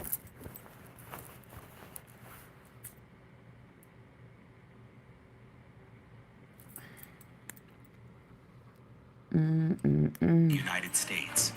They promised safe passage and family reunification for fees ranging from $3,000 to $7,000 per child. What the families didn't know was that these smugglers had developed a method to ensure the children wouldn't cry, speak, or draw attention during the dangerous journey. According to court documents, the smugglers created what appeared to be normal candy, but infused it with measured doses of THC, the psychoactive component in marijuana. The doses were calculated based on the children's estimated weight to ensure sedation without obvious medical distress. Oh my God. Special agent in charge, Jason T. Stevens, described what they found. The candy looked completely normal, based on the children's estimated weight to ensure sedation without obvious medical distress. ICE Special Agent in Charge, Jason T. Stevens, described what they found. The candy looked completely normal, the kind any child would happily accept. But lab tests revealed consistent THC levels, designed to induce drowsiness and compliance. These weren't accidental contaminations. This was deliberate chemical control of children. The operation wasn't just about moving children across borders. Once in El Paso, the children would be housed in suburban residences, normal-looking homes in working-class neighborhoods where they wouldn't raise suspicion. The criminal enterprise had streamlined their operation with specific roles for each member. 2 Mexican nationals managed recruitment and initial transportation. 2 U.S. citizens handled domestic movement and provided safe houses. Additional conspirators, still under investigation, managed money transfers and further transportation. What made this operation particularly insidious was how it exploited both the vulnerability of the children and the trust of their families. Oh, wow. Behind the operational details and criminal charges are the real victims of this case. Children who believed they were being taken to safety. Medical experts consulted by investigators expressed serious concerns about the long-term impacts of the drugging. Administering THC to children can cause significant cognitive impairment, panic reactions, and in some cases, lasting psychological effects, explained Dr. Maria Sanchez of El Paso Children's Hospital. These children weren't just being transported, they were being pharmacologically assaulted. The psychological trauma extends beyond the chemical effects. Many children believed they were being helped, only to be treated as cargo.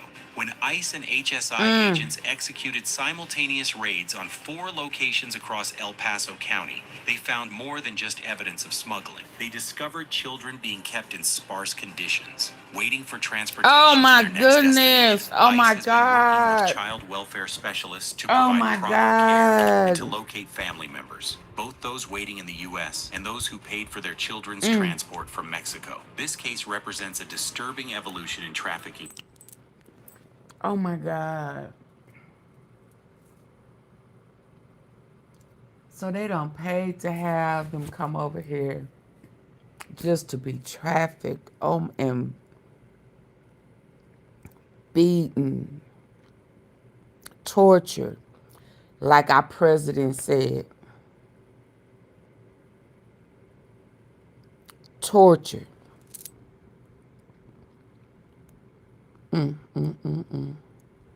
As cargo. When ICE and HSI agents executed simultaneous raids on 4 locations across El Paso County, they found more than just evidence of smuggling. They discovered children being kept in sparse conditions, waiting for transportation to their next destination. ICE has been working with child welfare specialists to provide proper care and to locate family members, both those waiting in the U.S. and those who paid for their children's transport from Mexico. This case represents a disturbing evolution in trafficking tactics. Federal officials note that while child smuggling isn't new, the systematic drugging of children demonstrates a new level of calculation and disregard for human welfare. What we're seeing is the industrialization of human smuggling, explained Border Patrol Section Chief Carlos Antunes. They're treating these kids like packages that need to be kept quiet during shipping. Didn't they do this to them kids the first time Trump was in office?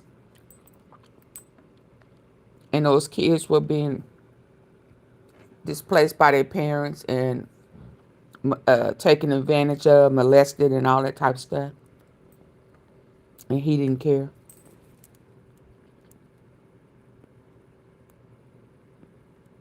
Industrialization of human smuggling, explained Border Patrol Section Chief Carlos Antunes. They're treating these kids like packages that need to be kept quiet during shipping.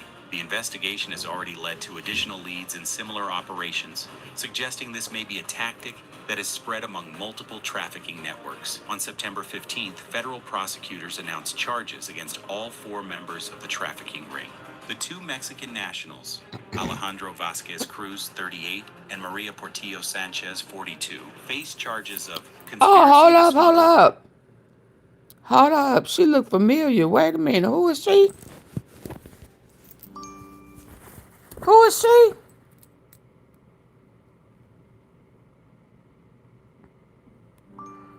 She looked familiar.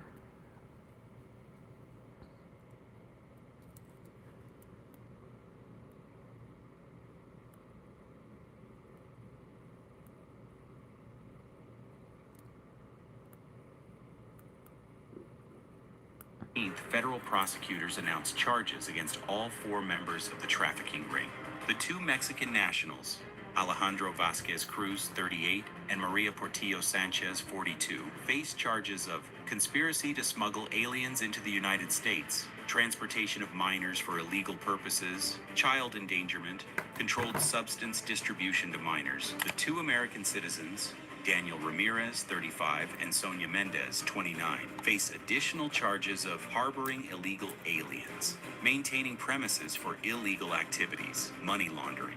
If convicted on all counts, each defendant could face 15 to 25 years in federal prison. But this case is far from closed. Federal investigators believe this operation was part of a larger network. Intelligence gathered during the investigation points to similar operations potentially active in Arizona, New Mexico, and California. We've dealt a significant blow to this particular operation, said U.S. Attorney for the Western District of Texas, Margaret Collins, but we're under no illusion that this is the only group using these tactics. This investigation continues. The case has prompted increased screening protocols at border checkpoints, with agents now receiving additional training to recognize signs of sedation or drugging in children. The fight against child trafficking requires vigilance from everyone. Here are the warning signs federal agents want every American to know. 1. Children who appear unusually drowsy or disoriented while traveling. 2. Adults who cannot answer basic questions about the children in their care. 3. Children who seem afraid to speak or make eye contact. 4.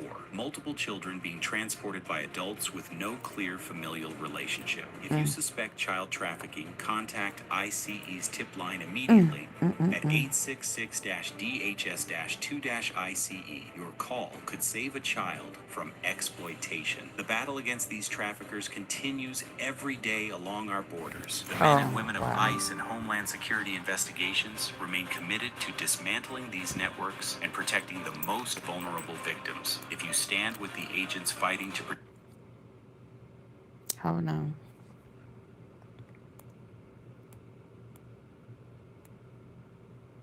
So, 5 days ago. Good morning, everyone. My name is Larry Flowers. I'm the Public Safety Information Director for the City of Murfreesboro. I'd like to thank each and one of you for coming today. Please keep in mind there are aspects of this investigation that we're not going to be able to talk about since these cases are still pending prosecution.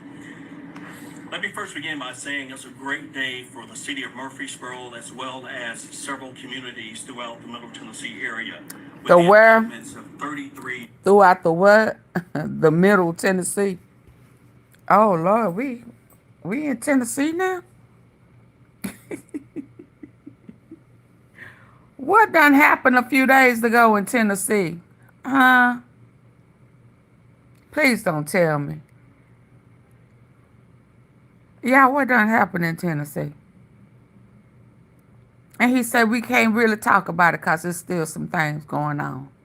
What's going on? Hello? Hello? Can y'all hit the like button, please? I need 40 likes. I don't care how many people in here. I need 40 likes. What done happened in Tennessee? Lord, cause I knew it was something going on in Memphis, didn't it? Tennessee. Now, do y'all remember? Was about a year and a half ago. Some of officials, I know it was one in West Memphis, Arkansas, somebody official in Mississippi. I know old boy got escaped in DeSoto County. Some other official lady, Knoxville, Nashville. It was just like, what's going on in Tennessee with these officials? And they just getting busted. Huh? Y'all remember that? Some lady was sitting outside in her backyard. There was something growing on the, and another lady in Knoxville. Was she a chief or something with the chief? Oh, okay, keep going. individuals for drug trafficking, gang activity, as well as firearms. And at least 3 of them were charged with second-degree murder. As of now, 27 of the 33 have been taken off the streets of Murfreesboro. This sends a strong message to those who may be involved in organized crime. Organized crime. There's no place for this in our communities. Criminal networks. Organized crime. With the help of cooperative efforts from law enforcement agency, as you see here today. Ooh, wee. The removal of these dangerous criminals off the streets of Murfreesboro and the streets of Middle Tennessee area, it always makes it safer for both families. Look at all them people on that wall. And even for our future generations. It's important to note that 15 pounds of fentanyl was taken and seized. Y'all see all them people on that wall? That's enough to kill potentially 3 million people. Just put that in context. So the ATF, as well as other organizations, all participated and assisted with us. I'll give a brief synopsis of actually what happened. A nearly 2-year investigation began here in Murfreesboro. How many years?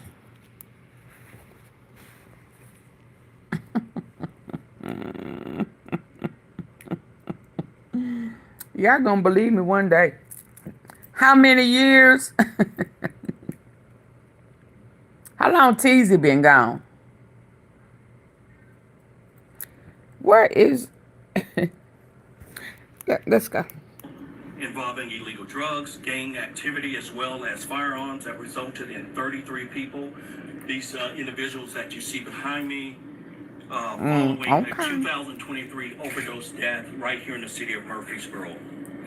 Detectives with the Murfreesboro Police Department Criminal Investigation Division, Special Investigations Section, as well as agents from the Tennessee Bureau of Investigation, they launched an investigation that began in November of 2023, where an individual died here in our city from an overdose.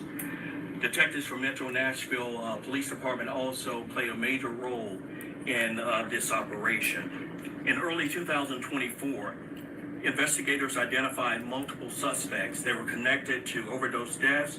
Officers executed residential search warrants, multiple of them, in Murfreesboro, in Smyrna, Laverne, in Nashville, and other areas, confiscating a large quantity of fentanyls, including both pills as well as powder.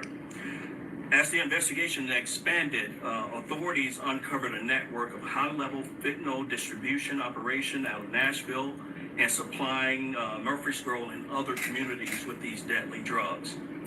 By late 2024, investigators identified known gang members that were involved in drug trafficking. In early 2025, investigators intercepted plans by members to commit a first-degree murder. Metro Nashville Police played a critical role once we contacted them about this operation.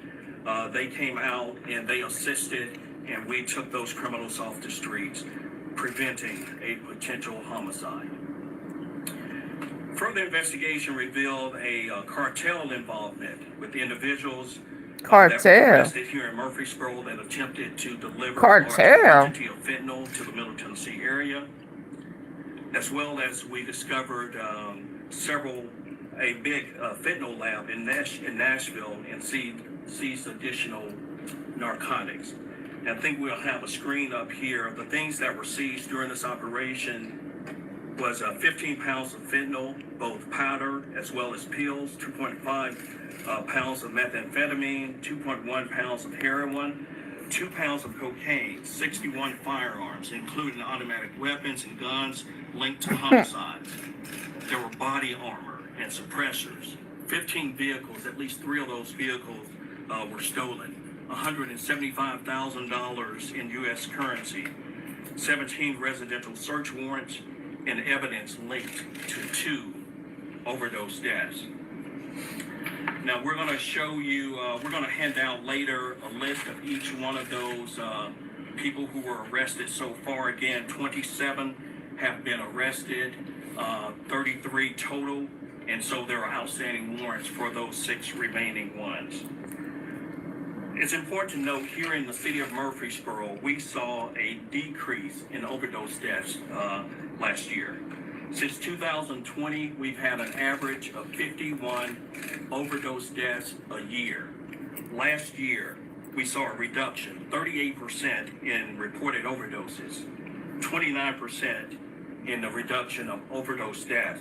That's due to the hard work of our men and our women that works in our Special Investigation Division, as well as a collaborative effort from these agencies that are represented today.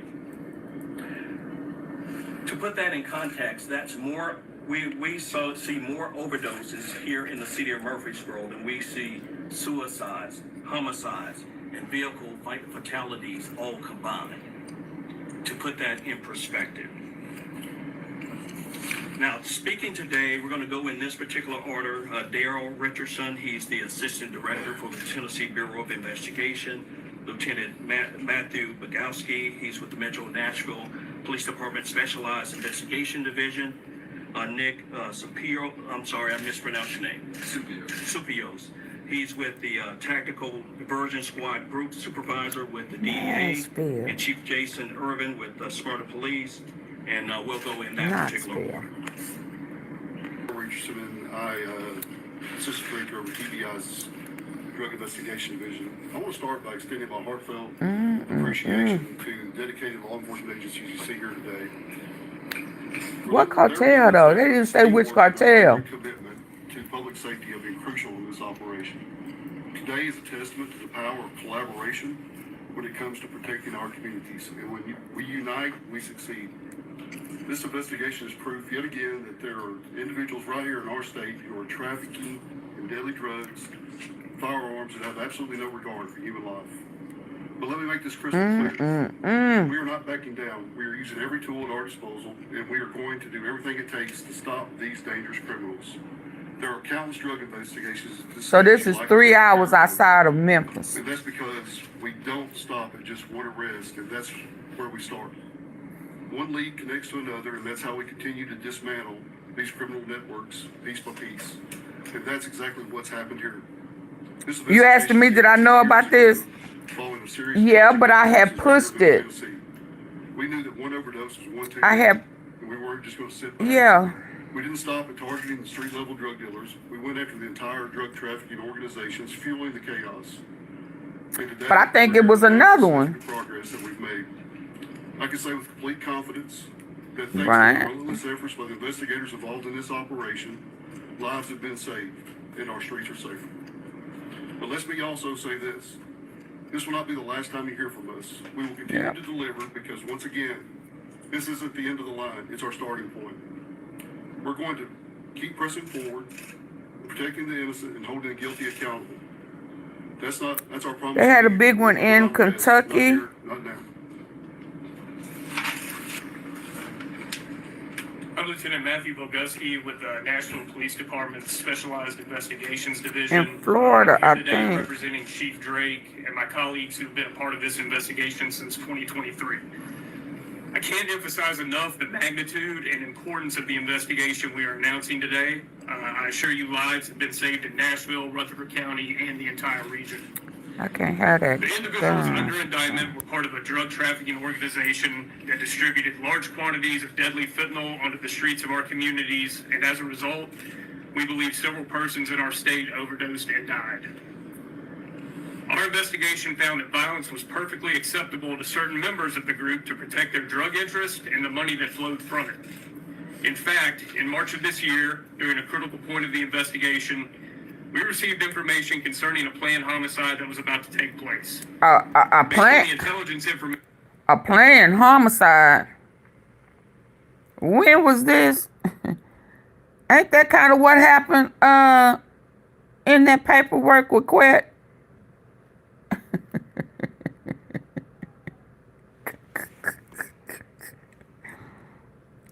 When he became an informant back in the day, didn't he have to send a detective or somebody over to Big Juke to tell Big Juke somebody was coming to kill him?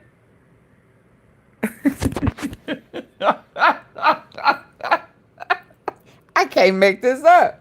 I can't make this shit up. Didn't that happen? When he got busted in Texas. Didn't I tell you that y'all, how many years I've been saying in Memphis and oh my God. Anyway, let's keep going.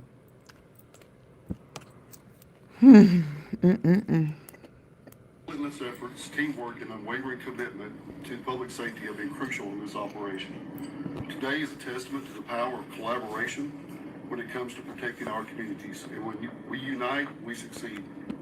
This investigation is proof yet again that there are individuals right here in our state who are trafficking in deadly drugs, firearms that have absolutely no regard for human life. But let me make this crystal clear. We are not backing down. We are using every tool at our disposal, and we are going to do everything it takes to stop these dangerous criminals. There are countless drug investigations at this stage you likely never hear of, and that's because we don't stop at just one arrest, and that's where we start. One lead connects to another, and that's how we continue to dismantle these criminal networks piece by piece. And that's exactly what's happened here. Network. This investigation began 2 years ago. And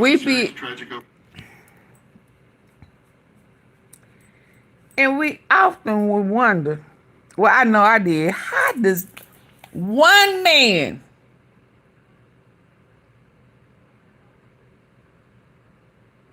know everything about everybody?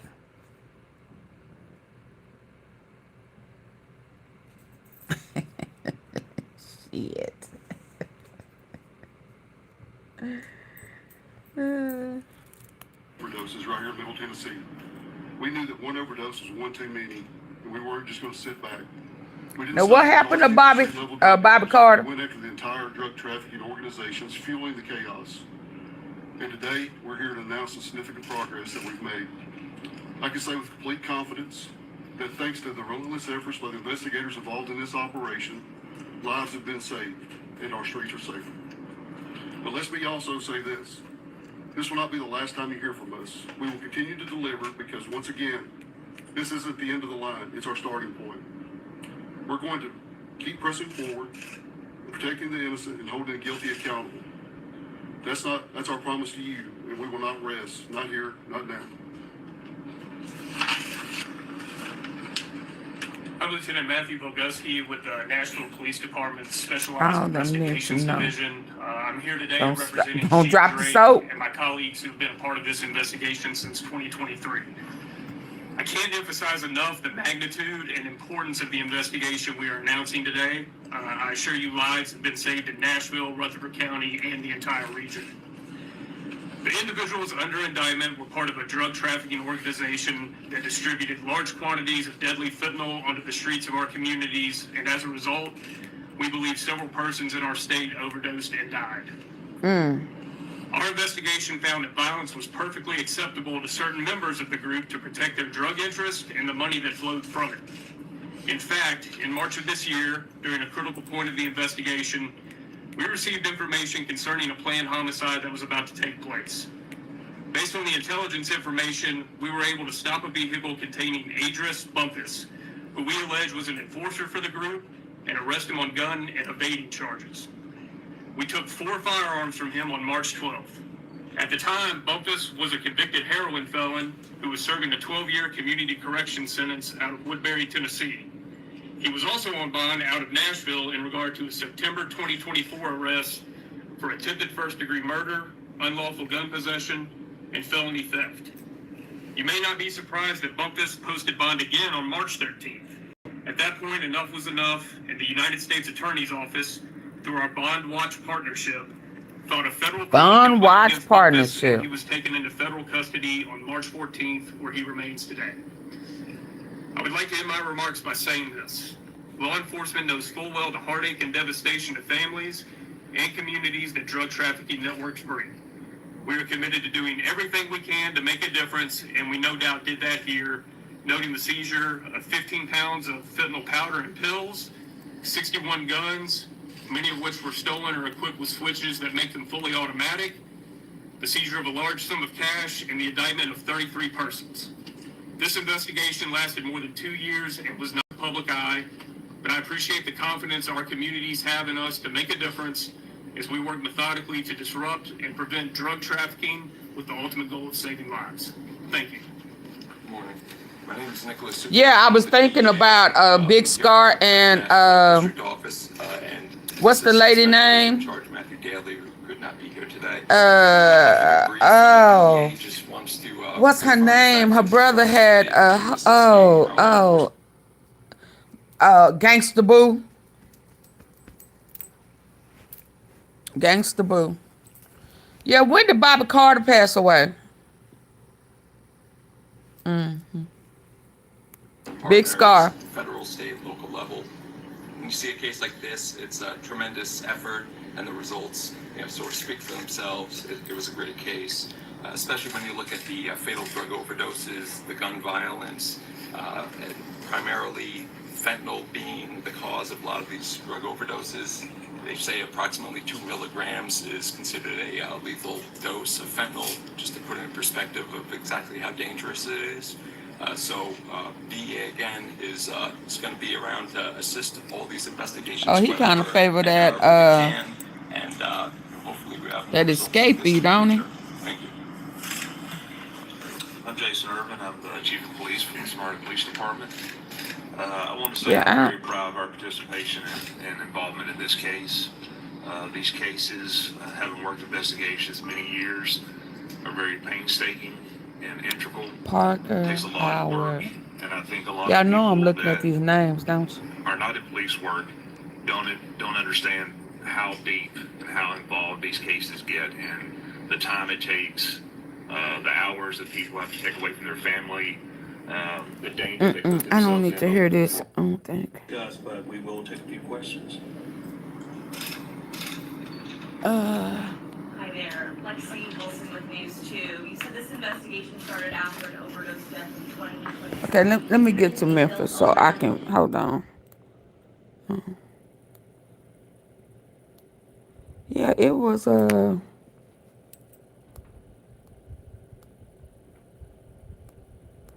Boston heavy too. I mean, is Boston red? Cause see all these places that he know that he's sending these people to, National Guards and stuff. He know that there's already majority of them are tied to Sinaloa cartel, but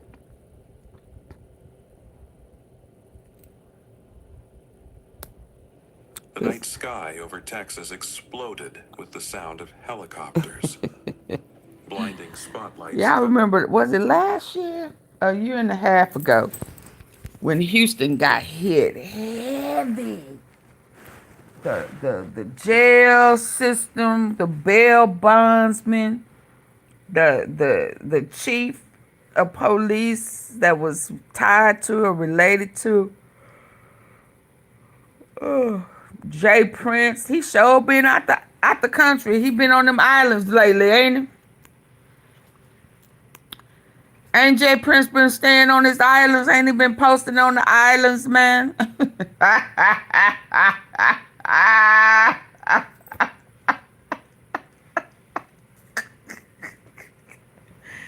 Houston got hit heavy.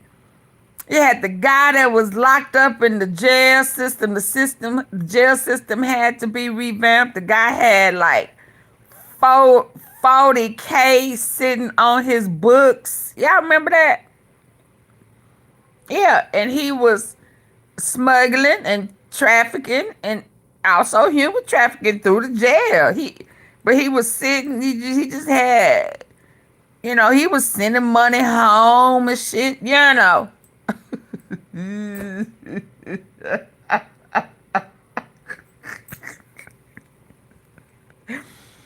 About 55 people at the bail bonds place. They ripped through Houston. Y'all remember that? Oh, okay. So this says the U.S. force. So this is Mexico, Venezuela. Okay, before I get to Memphis, let me see this. As armored trucks roared in. Oh, armored trucks. At the same time, across Florida, California, New York, Arizona, and Georgia, convoys of federal agents stormed. Y'all remember when Shondell Barnett AunTeaFee, huh? I play too much.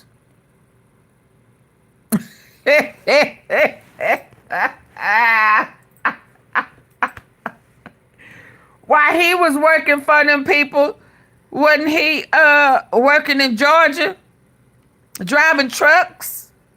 Huh? Wasn't he driving trucks? Delivering? Wasn't he delivering something? And Quette worked at some place driving up and down the highway. Didn't he just tell one of them people he had an ankle monitor on for house arrest, but he was out and about like normal? Yeah, because he was showing his box trucks, right? Yeah. So now Shondell Barnett was in Gastonia, I thought he was delivering something. They arrested him at a spot, a check-in spot. Something like that. And when he was about to do a delivery and he checked in, they swarmed in and got him and brought him to Memphis, right? And then they just ran him through and said there was a mistake. All his charges was dropped. Y'all remember that? And I remember saying, oh, so he done fulfilled his obligation. And we ain't heard from him no more. But he was working for them folk delivering in Georgia. We know Quanita, she was in Texas and Memphis. She was up and down on that end. Yeah.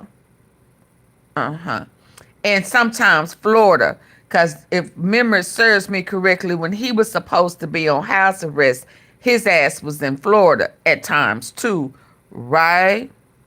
Shondell got that reward money, sure did. He told him we turning left right now into the truck stop. He went one way, straight drop one another. I need for y'all to stay woke. So I just heard Texas. We know old boy worked out of Florida as well at some point. I'm talking about Quanita. Yeah. And Texas. And Memphis. And Atlanta. Let's go.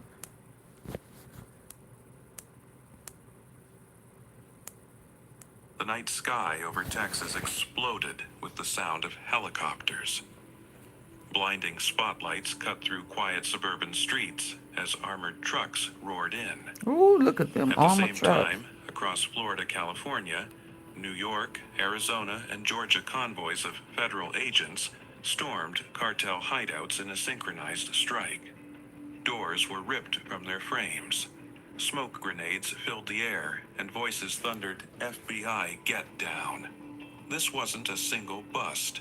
It was a full-scale military raid. A secret operation months in the making designed to cripple a Mexico-Venezuela drug empire worth billions. Cameras captured stacks of cocaine assault rifles, and terrified traffickers dragged out in handcuffs. The shocking footage left America asking one question: how did a foreign cartel spread so deeply across 6 states that only a U.S. task force could tear it apart? What unfolded that night was more than just another drug bust. It was the dismantling of a transnational empire that had quietly built roots across the United States.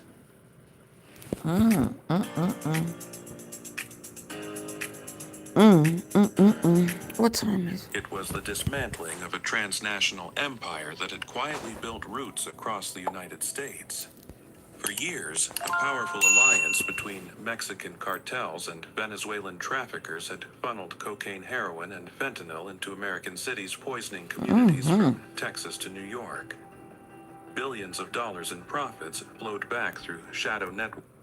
Like New York, like where Diddy, New York, like bad boy. I mean, like that. I mean, that New York.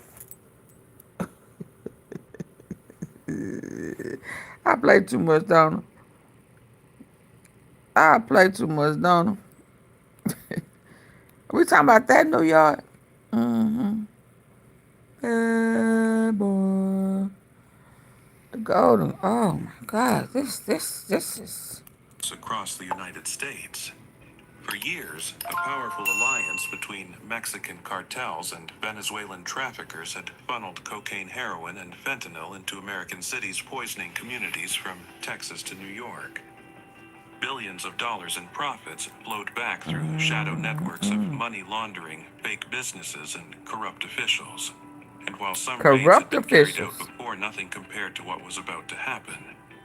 The U.S. government pulled together an unprecedented coalition DEA, FBI, ATF, Homeland Security, and military units operating side by side. Military. Their mission was clear: cut off the head of a criminal machine that had spread into 6 states simultaneously. Months of surveillance wiretaps and undercover deals had exposed wiretaps. They weren't just smuggling drugs. They were stockpiling weapons, intimidating immigrant neighborhoods, and using violence to protect their cash flow.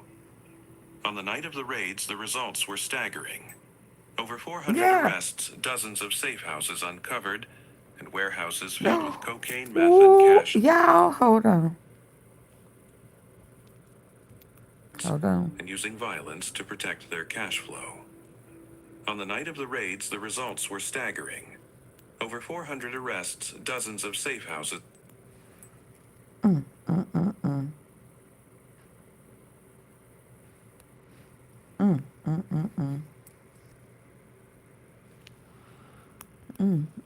Uncovered, and warehouses filled with cocaine, meth, and cash seized. Y'all see that warehouse? Law enforcement declared victory. Y'all see that warehouse? Y'all see that warehouse? Immigrant neighborhoods and using violence to protect their cash flow. On the night of the raids, the results were staggering. FBI and them Over folks. 400 arrests, dozens of safe houses uncovered, and warehouses filled with.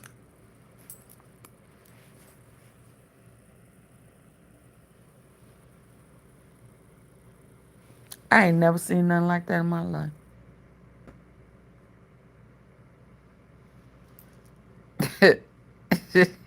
Is that what? Full of money?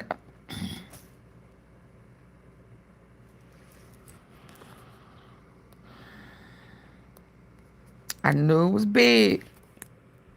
I didn't know how big that circle was. Cocaine, meth, and cash seized. Law enforcement declared victory, but experts warned this was only one battle in a much larger war. The Mexico-Venezuela connection had already proven adaptable, and somewhere leaders of the network were already planning their next move. In this video, we'll take you deep inside the story, how the unlikely partnership between two nations' cartels formed, how it infiltrated the United States, and why the government had no choice but to launch one of the largest coordinated raids in U.S. history. The story of this drug empire begins far from American suburbs in the chaotic underworlds of Mexico and Venezuela. For decades, Mexican cartels like the Sinaloa cartel and Jalisco New Generation CJNG controlled the majority of narcotics. No choice but to launch one of the largest coordinated raids in U.S. history. The story of this drug empire begins far from American suburbs in the chaotic underworlds of Mexico and Venezuela. For decades, Mexican cartels. I'm trying to see if this guy up here, because he the only, it look like he the only black. Trying to see if this was old Petty's.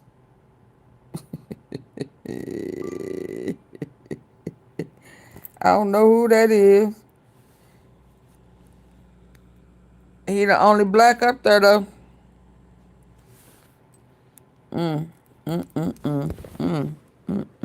Like the Sinaloa cartel and Jalisco New Generation CJNG controlled the majority of narcotics entering the United States. Their grip on smuggling routes was unmatched. Hold on. Oh, so this one ain't saying Memphis yet. It's still Texas. Go ahead. Arizona. Corridors stretching from Tijuana and Juarez all the way It looked to like, Texas, yeah, it did. California. But by the late 2000s, Mexico's cartels faced increasing pressure. Government crackdowns, bloody turf wars, and constant competition forced them to look for new partners who could expand their reach and secure fresh supply lines. That's where Venezuela entered the picture. Once an oil-rich nation, Venezuela was collapsing under corruption sanctions and economic crisis. Its weakened institutions and struggling economy provided the perfect conditions for criminal networks to thrive. Elements of the Venezuelan military and government officials were accused of collaborating with traffickers. What? Didn't I just say that you? Okay, hold on. To reach and secure fresh supply lines. That's where Venezuela entered the picture. Once an oil-rich nation, Venezuela was collapsing under corruption sanctions and economic crisis. Its weakened institutions and struggling economy provided the perfect conditions for criminal networks to thrive. Elements of the Venezuelan military and government officials were accused of collaborating with traffickers, creating what became known as the Cartel of the Suns. With access to South American cocaine producers, They became partners. Colombia, Venezuela became a critical launch pad for shipments heading north. The logic of partnership was simple. Mexico had the established distribution networks in the United States, while Venezuela controlled access to massive supplies of cocaine. You see that? Slave business. Shipping routes through the Caribbean and West Africa. Slave business. I know y'all not gonna remember this. I know y'all not gonna remember this. It was one of them little clips. Never mind, I ain't gonna bring it up. But they was talking about needing to start this business again. Like, and whoever was talking, they said, but the blacks, the black people ain't, they're not going to let that happen. And that's when they said something about white women and kids.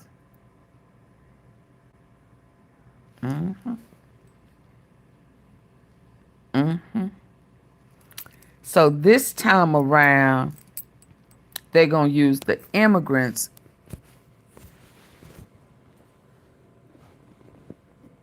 Yeah, they brought that back.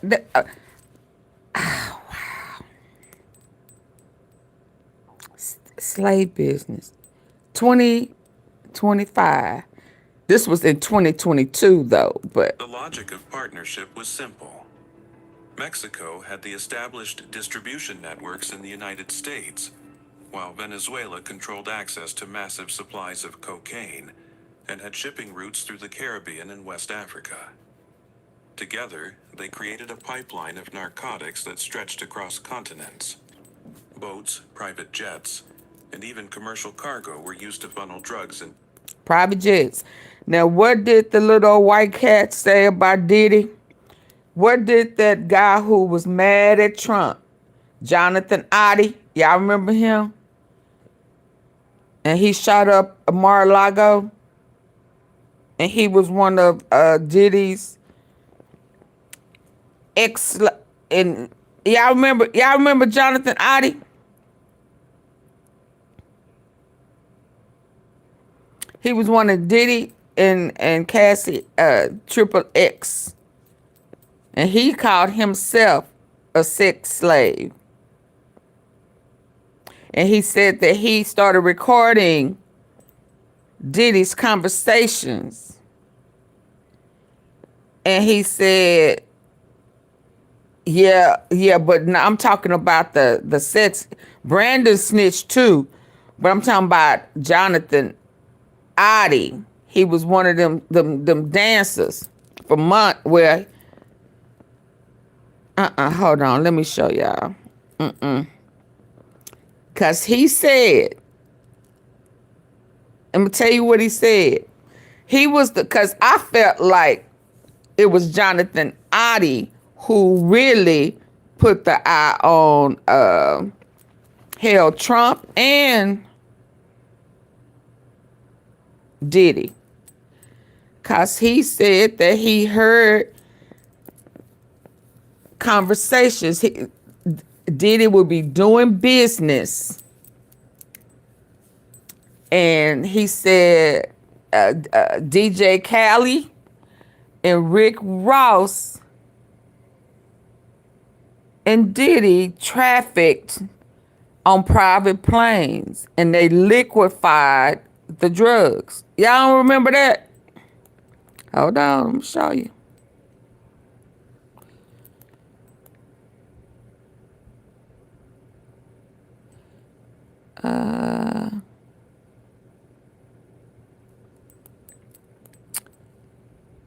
And he got busted because he had a shootout with the police at Trump's tower.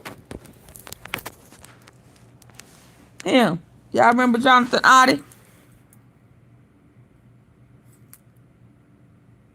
Jonathan Oddie. I remember him saying that in the interrogation room. Jonathan Oddie.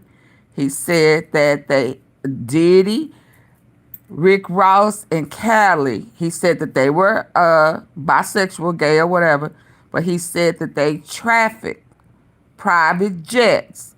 And when it came down to the other guy that you just mentioned, Brandon Powell, he was about to get on the plane, the jet, private jet, and he had. He said that the drugs was his, but he dang sure said the private jets, and he said it goes undetected because they turn it into liquids. Yeah, I know Diddy. I know Diddy's sick as a dog. I know he trying to get out because he don't know what's coming. He don't know what's coming. Let me get back to that over there, though. And Trump. So Trump, he had issues with Trump. He named Trump. He named Diddy. He named DJ Khaled. And he also named Rick Ross.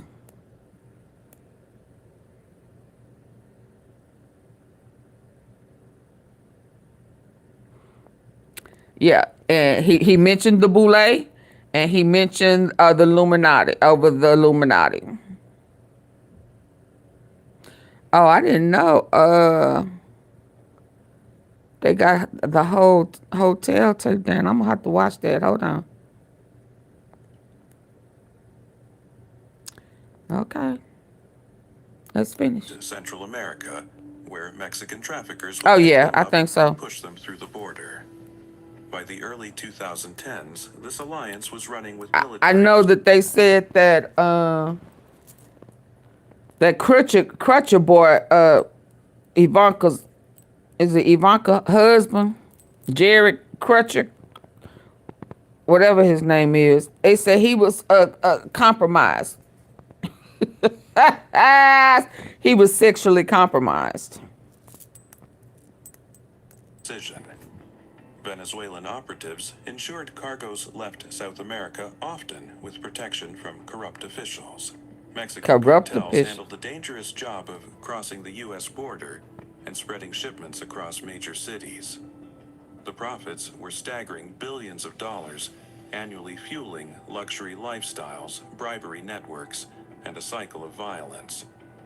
What made this Mexico-Venezuela connection especially dangerous was its adaptability. When one route was shut down, they quickly shifted to another. When law enforcement cracked down on maritime trafficking, they invested in tunnels under the U.S.-Mexico border, or small aircraft flying at night. And when U.S. authorities began targeting bulk cash smuggling, they turned to cryptocurrency and shell companies to hide their profits. Cryptocurrency. This partnership also blurred the lines between traditional cartel operations. Now what is that Trump be pushing? He don't be pushing the crypto coin. Do he be pushing that crypto? You lie. When one route was shut down, they quickly shifted to another. When law enforcement cracked down on maritime trafficking, that's how a lot of this shit getting by to the corrupt. Yeah. Small aircraft flying at night.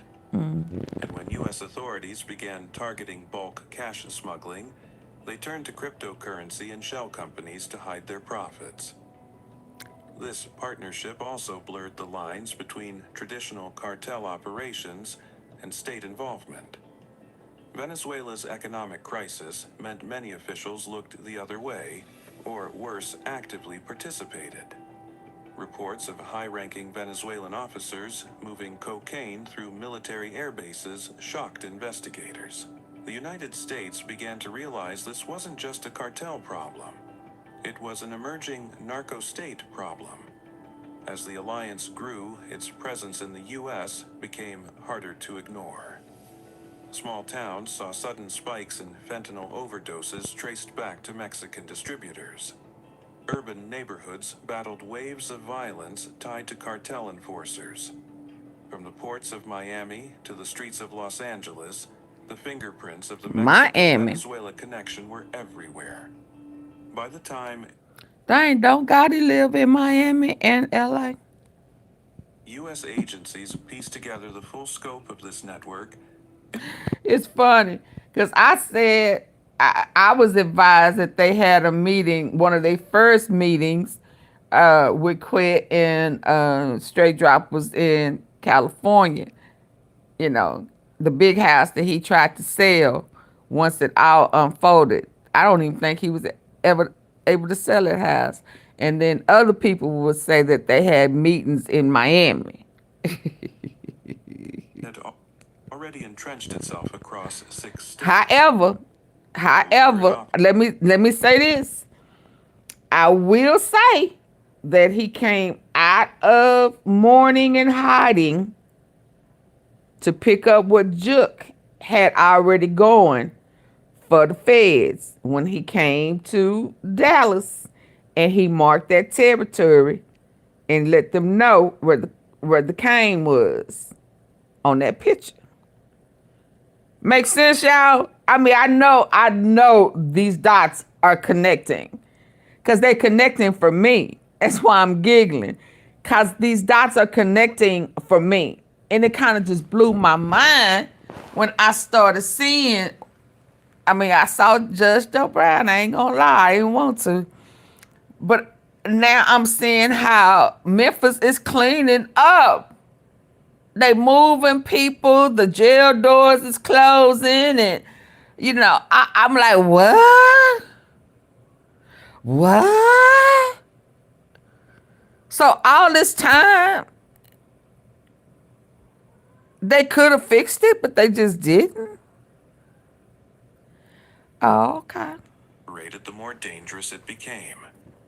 This wasn't a scattered group of smugglers. And I ain't gonna bring up his name, but he lost his son. Emboldened by weak governments abroad and billions in profits at home. This is the story of the one. As a lineman, it's his job to keep the power on. That's why he chooses Grainger for professional grade products and next day delivery, so he can rise to every challenge. Call, click, or just stop. Grainger show moves slow. Who get it done. So y'all just not gonna hit the like button. Something far bigger than routine drug enforcement was required, and that's when the idea of a joint task force began to take shape. While the Mexico-Venezuela connection built its supply they want to abroad, keep its most like audacious that move so came when it can stay dangerous into the United States itself. For the cartel leaders, moving drugs across the border wasn't enough. To maximize profits and secure control, they needed to establish domestic infrastructure warehouses, distributors. So now El Chapo, El Mayo telling, ooh, I know. Over the span of a decade, that's exactly what I know. Oh boy, mad up in that jail. 6 key states: Texas, Florida, California, Ooh. New York. Let's look at these key states.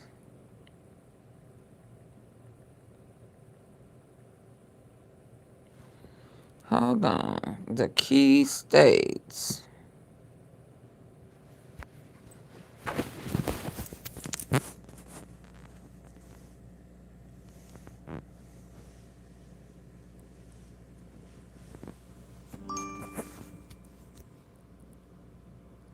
Boston just got hit too. Virginia.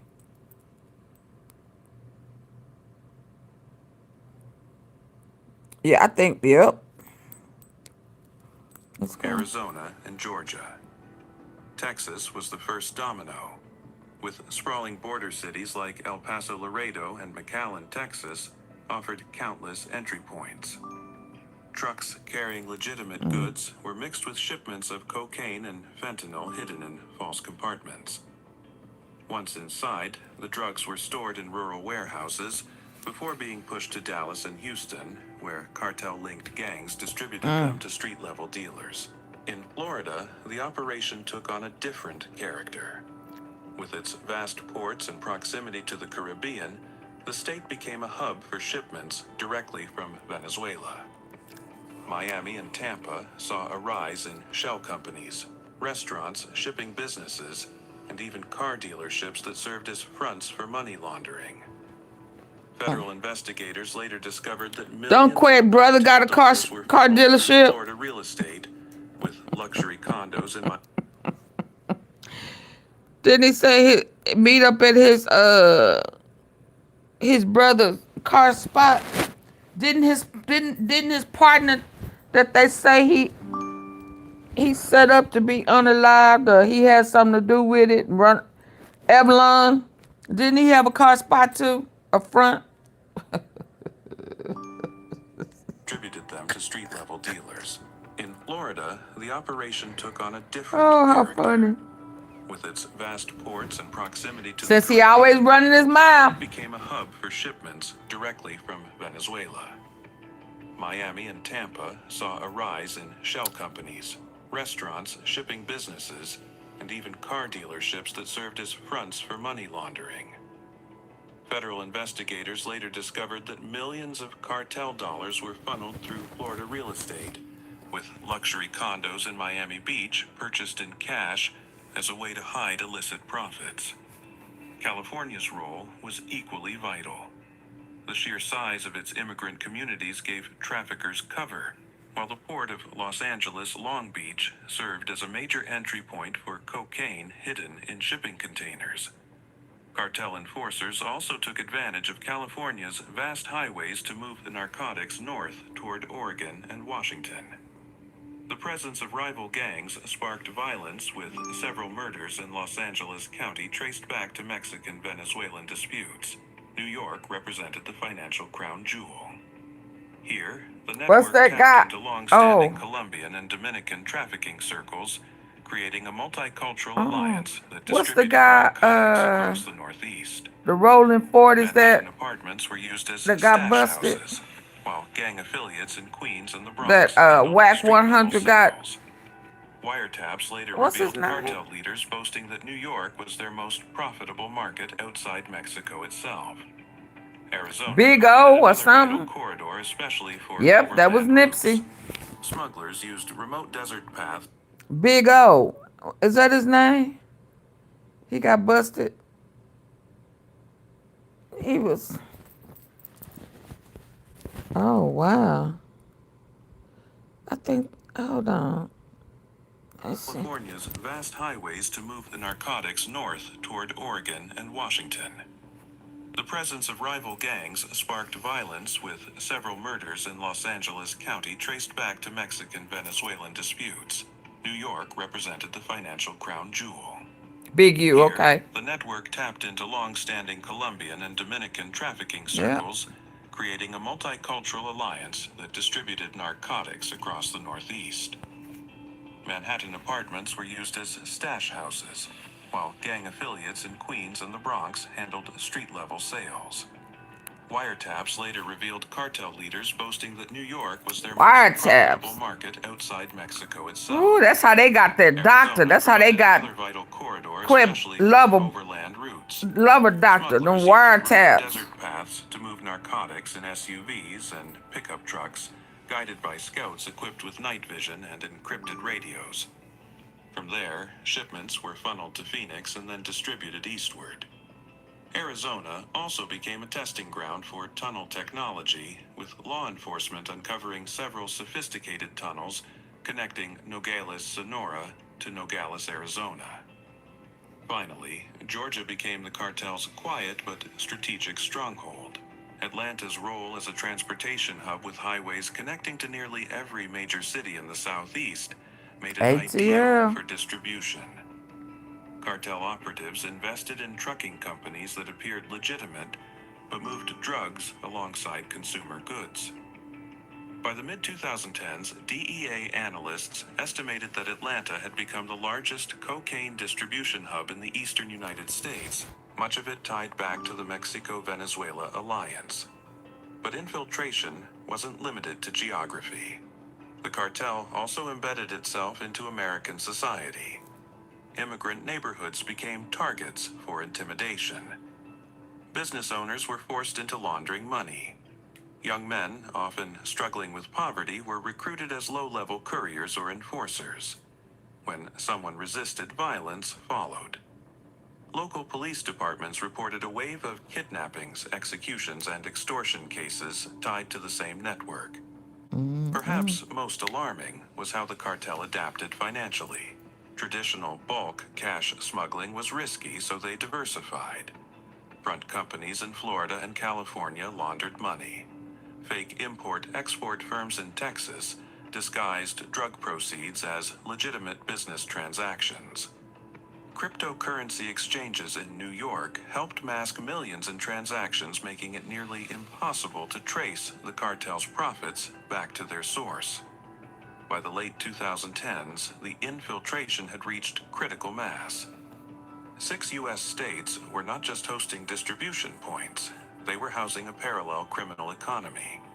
Cartel members lived in suburban homes, sent their children to local schools, and attended community events, blending into everyday life while running operations worth billions. Law enforcement knew something had to change. Arresting low-level dealers was meaningless. Seizing single shipments did little to disrupt the flow. The U.S. needed to strike the heart of the network, dismantling its leadership and infrastructure in one coordinated move. That realization gave birth to a radical idea, a multi-agency task force that would operate with military precision. By the time U.S. authorities understood the depth of the That's where Trump getting that from, y'all. National Guard plus the military.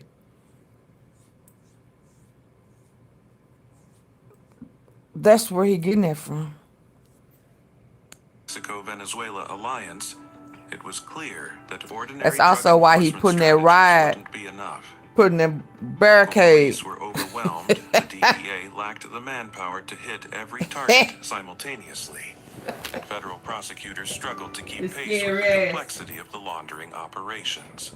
The cartel was no longer just smuggling cocaine. It had become a multi-billion-dollar shadow economy operating inside American borders. That's when Washington authorized something rare, the creation of a joint task force with military support designed to strike harder than anything seen before. The blueprint for the task force was drafted in late 2022 after a series of alarming intelligence reports. Analysts from the DEA mapped out the cartel supply chain, identifying 6 U.S. states where its presence was most entrenched. The FBI provided counterintelligence expertise tracking the communication networks that linked cartel lieutenants across borders. The ATF contributed data on firearms tracing military-grade weapons seized in Texas and Florida back to smuggling rings tied to Venezuela. The Department of Homeland Security brought surveillance from ports and border crossings. And finally, the U.S. military was tasked with logistical support, rapid deployment teams, and aerial surveillance, ensuring the raids could unfold with the precision of a battlefield operation. Meetings were held in secure rooms in Washington, D.C., where agency heads debated strategy. Right now, when you download the Hardee's app and join My Rewards, say good morning to 20% off any breakfast order of $10 or more. Wake up to the fluffy omelet biscuit or a home-style loaded burrito and save. That's goodness in Hardee's country. Should they strike first at the street-level distributors to weaken the network? Or should they aim directly at the command centers in places like Miami, Los Angeles, and Atlanta? After weeks of planning, a consensus emerged. The operation would target every level of the organization all at once, by hitting warehouses, safe houses, money laundering fronts and leadership hideouts simultaneously, they could paralyze the entire network before it had time to regroup. The logistics were daunting. Dozens of undercover agents were already embedded inside cartel-linked circles. Wiretaps were placed on encrypted phones and GPS trackers hidden on vehicles. Informants, some of them former cartel associates who had turned to protect their families, provided inside knowledge about meeting points and cash drops. Each piece of intelligence was added to a massive digital map that showed in real time how drugs flowed from Venezuela to Mexico into the U.S. and across 6 states. But intelligence alone wasn't enough. The cartel was known for its ruthlessness. Informants had been executed in the past, sometimes in public as warnings. Agents knew that once the raids began, retaliation was inevitable. That's why the military's involvement became critical. Special units trained in urban warfare prepared to back up federal agents. Helicopters were stationed in undisclosed bases near Texas and Florida. Armored vehicles were quietly moved into staging areas. By spring 2023, the task force was a coiled spring ready to unleash a nationwide strike. Behind the scenes, prosecutors assembled the legal framework. Hundreds of sealed indictments were prepared, covering charges from drug trafficking and money laundering to racketeering and terrorism enhancement statutes. This meant that once arrests were made, the justice system could move swiftly to lock down cartel leaders without giving defense lawyers time to exploit loopholes. Perhaps the most delicate part of the operation was coordination. With agencies that often competed for credit now forced to work together, tensions flared. But the urgency of the threat and the billions of dollars at stake forced cooperation.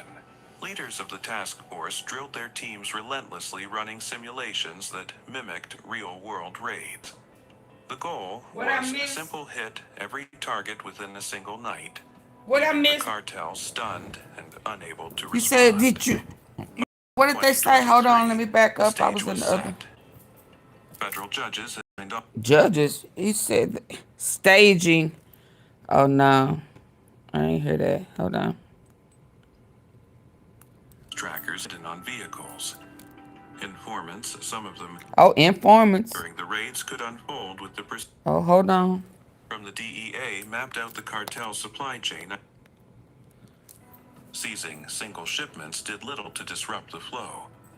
The U.S. needed to strike the heart of the network, dismantling its leadership and infrastructure in one coordinated move.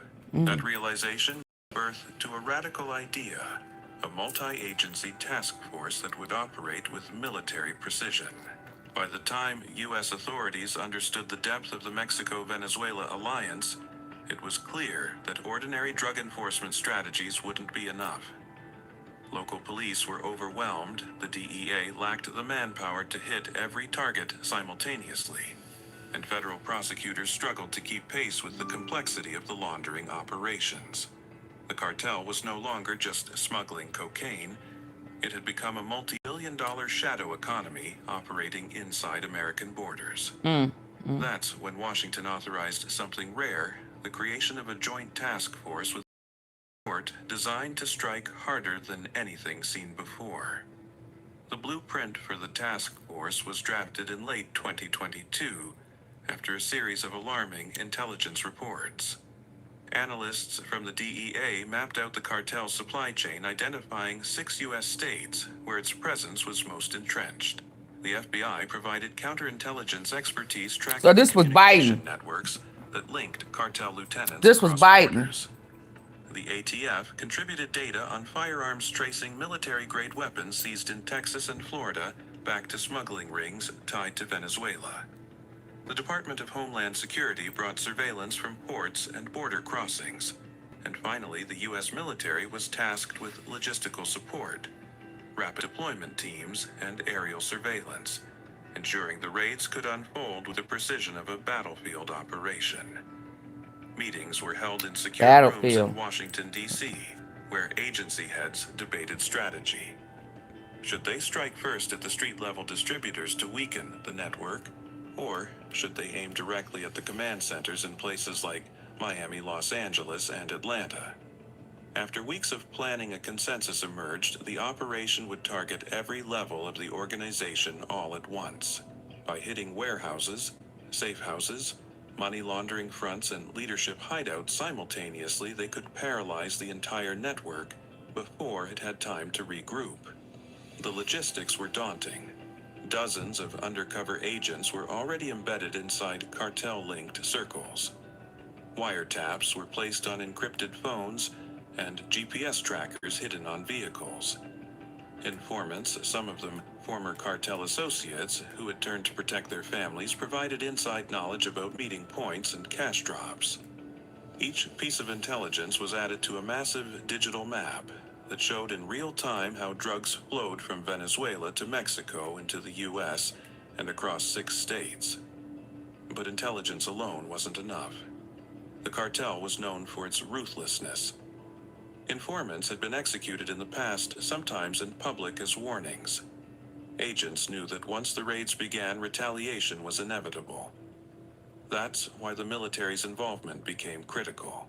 Special units trained in urban warfare prepared to back up federal agents. Helicopters were stationed in undisclosed bases near Texas and Florida. Armored vehicles were quietly moved into staging areas.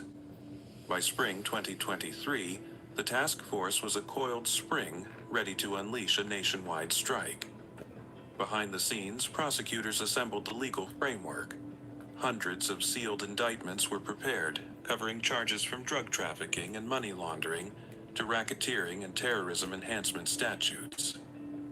This meant that once arrests were made, the justice system could move swiftly to lock down cartel leaders without giving defense lawyers time to exploit loopholes.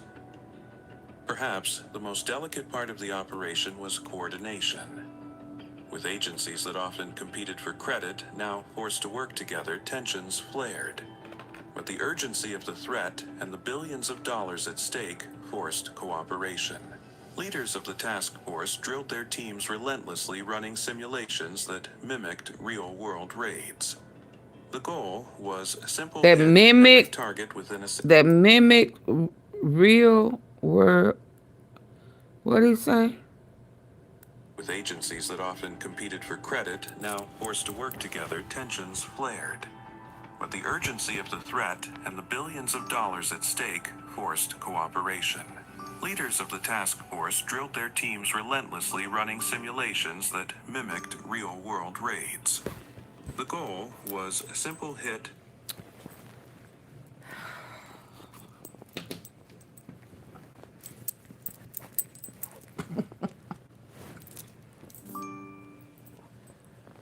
Is that what you was talking about, staging? That mimic real world? Because, you know, that's what I'm thinking. A lot of this stuff we seeing now is staged to mimic. I called it mock. Yeah. Every target within a single night, leaving the cartel stunned and unable to respond. By June 2023, the stage was set. Federal judges had signed off on the warrants. Tactical teams were on standby in all 6 states, and the names of more than 400 suspected cartel operatives were loaded into arrest rosters.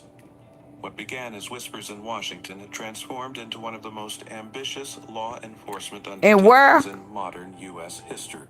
Were on standby in all 6 states, and the names of more than 400 suspected cartel operatives were loaded into arrest rosters. What began as whispers in Washington had transformed into one of the most ambitious law enforcement undertakings in modern U.S. history. As the clock ticked down, agents across the country waited for a single command, one word that would set the entire operation into motion. When it came, the night would light up with sirens, helicopters, and gunfire. The task force was ready to rip apart the Mexico-Venezuela drug ring once and for all. When the green light finally came, it was a signal relayed to more than a dozen command posts scattered across the United States. At precisely 2:00 a.m. Eastern Time, the largest coordinated anti-cartel strike in recent history began. In the darkness, helicopters thundered overhead, armored vehicles rolled through suburban streets, and tactical teams in full combat gear fanned out to their targets. To unsuspecting neighbors, it looked like war had erupted overnight. Texas was the first flashpoint.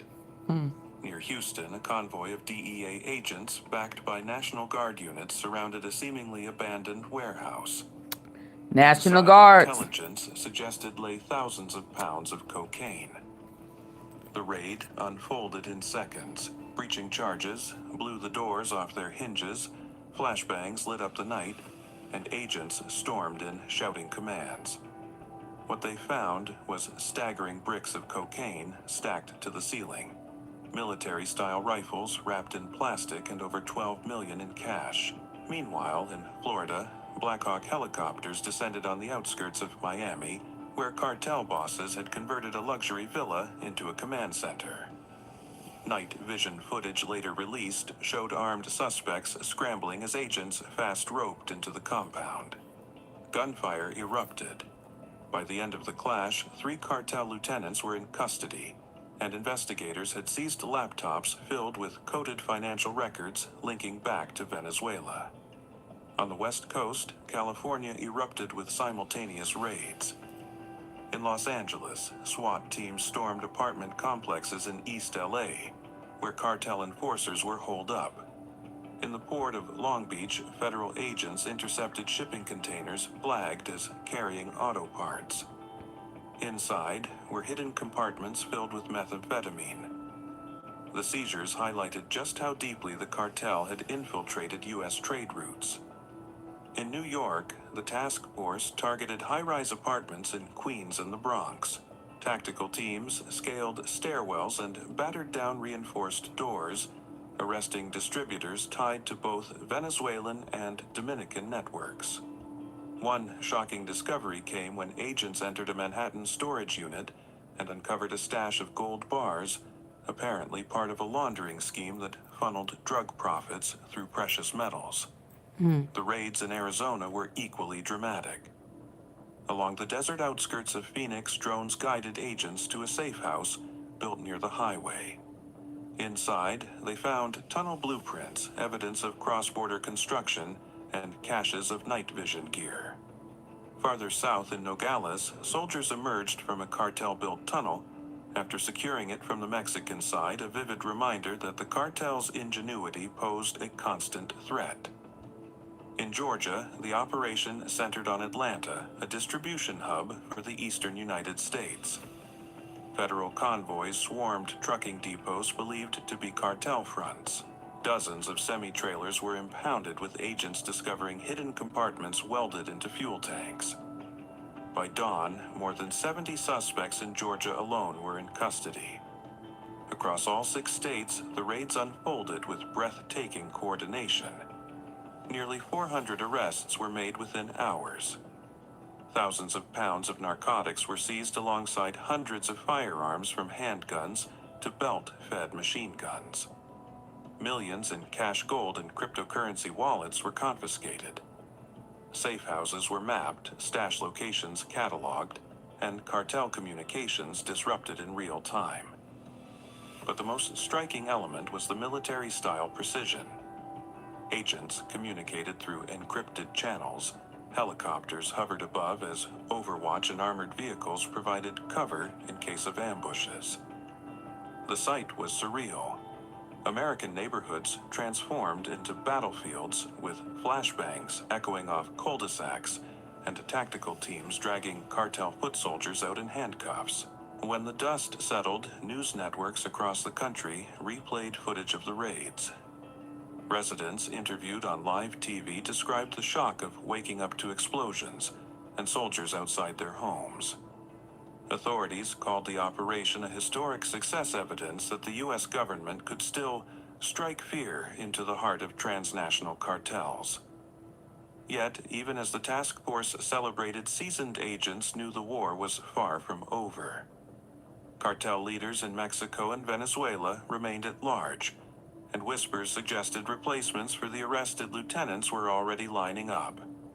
The raids had ripped apart the infrastructure inside the United States, but the empire itself was still alive, watching, waiting, and ready to adapt. When the sun rose the morning after the raids, the headlines were everywhere. U.S. task force shatters.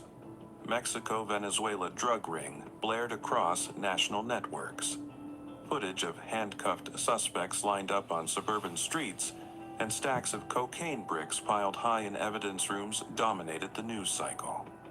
Officials proudly announced over 400 arrests, the seizure of narcotics worth billions, and the disruption of one of the most sophisticated criminal pipelines in recent memory. For many Americans, it felt like a moment of victory in a war of handcuffed suspects lined. But the empire itself was still alive, watching, waiting, and ready to adapt. When the sun rose the morning after the raids, the headlines were everywhere. U.S. task force shatters. Mexico-Venezuela drug ring blared across national networks. Footage of handcuffed suspects lined up on suburban streets and stacks of cocaine bricks piled high in evidence rooms dominated the news cycle. Officials proudly announced over 400 arrests, the seizure of narcotics worth billions, and the disruption of one of the most sophisticated criminal pipelines in recent memory. For many Americans, it felt like a moment of victory in a war that too often seemed unwinnable. But beneath the triumph, deeper questions began to surface. Analysts were quick to remind the public that cartels are resilient by design. Knocking out one network doesn't mean the collapse of the entire system. Within days, intelligence reports indicated that surviving cartel leaders in Mexico City and Caracas. Y'all remember yesterday when, what was the day for yesterday? I don't know. I'm sleepy. When they was describing who was on the roof of that, who was on the roof, and they gave that description. He had on all black. And what did they say he had on his head? A helmet. Tactical helmet. Is that what this is right here?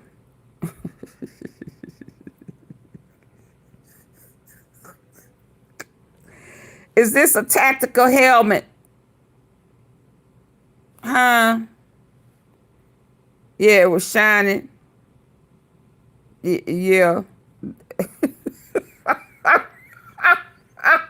I play too much. I play too much. So it's one of these type things. Yeah. Hell, it may be this one right here. Because it shows shining, ain't it? Yeah. All black.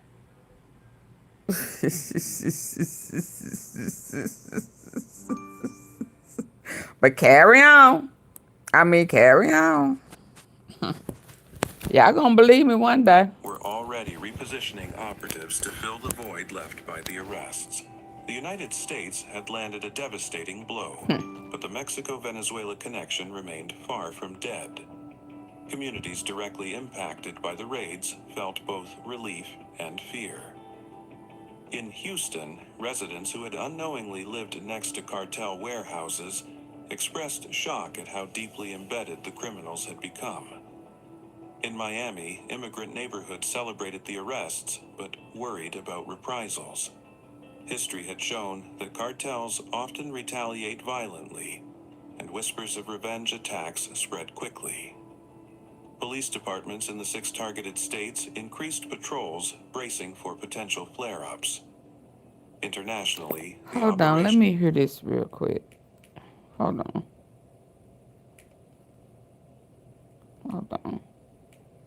Where's the volume? Well, this is a time of war because Biden allowed millions of people, many of them criminals, many of them at the highest level. They emptied jails out. Other nations emptied their jails into the United States. Trump defends deportation of Venezuela gang members. Drug dealers at the highest level, drug lords, people from mental institutions. That's an invasion. He invaded our country. Now say that again. that the Alien Enemies Act has only been invoked 3 other times. They were all during times of war. Do you feel that you're using it appropriately right now? Well, this is a time of war because Biden allowed millions of people, many of them criminals, many of them at the highest level. They emptied jails out. Other nations emptied their jails into the United States. That's an invasion. And these are criminals, many, many criminals, murderers, drug dealers at the highest level, drug lords, people from mental institutions. That's an invasion. They invaded our country. But why are you defending deporting? Yeah, you let those gang members in Venezuela go free. I gotta find that. And sent shockwaves. In Venezuela, government officials condemned the I'm gonna raids have to as go on my foreign archives on him interference, in even as Venezuela. opposition leaders pointed to the bust as proof of deep corruption within the regime. Hold on. Okay.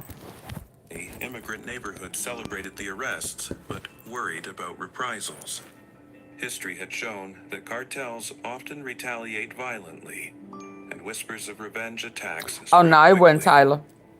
Police departments in the 6 targeted states. Oh, and he has an increased attorney. patrols, I didn't even get a bracing chance for to. potential flare-ups. Oh yeah, I'm gonna do that in the morning. Operation sent shockwaves. In Venezuela, government officials condemned the raids as foreign interference, even as opposition leaders pointed to the bust as proof of deep corruption within the regime. Reports tied several seized shipments back to military-controlled air bases in Venezuela, bolstering U.S. claims that elements of the Venezuelan state itself were complicit in drug trafficking. In Mexico, where cartel violence remains a daily reality, leaders cautiously welcomed the raids, but warned that cartel retaliation could easily spill back across the border. The political fallout in Washington was immediate. Lawmakers praised the task force, but used the moment to push for broader debates on border security, immigration policy, and drug enforcement funding. Critics argued that without addressing the demand for narcotics inside the United States, victories like these would only be temporary. Others raised concerns about the militarization of law enforcement, questioning whether deploying helicopters and armored vehicles in American neighborhoods blurred the line between policing and warfare. Perhaps the most lasting impact was psychological. For years, Americans had heard about cartel violence as something that happened over there in Mexican border towns or Venezuelan ports. The raids shattered that illusion. The cartel wasn't just knocking on America's door.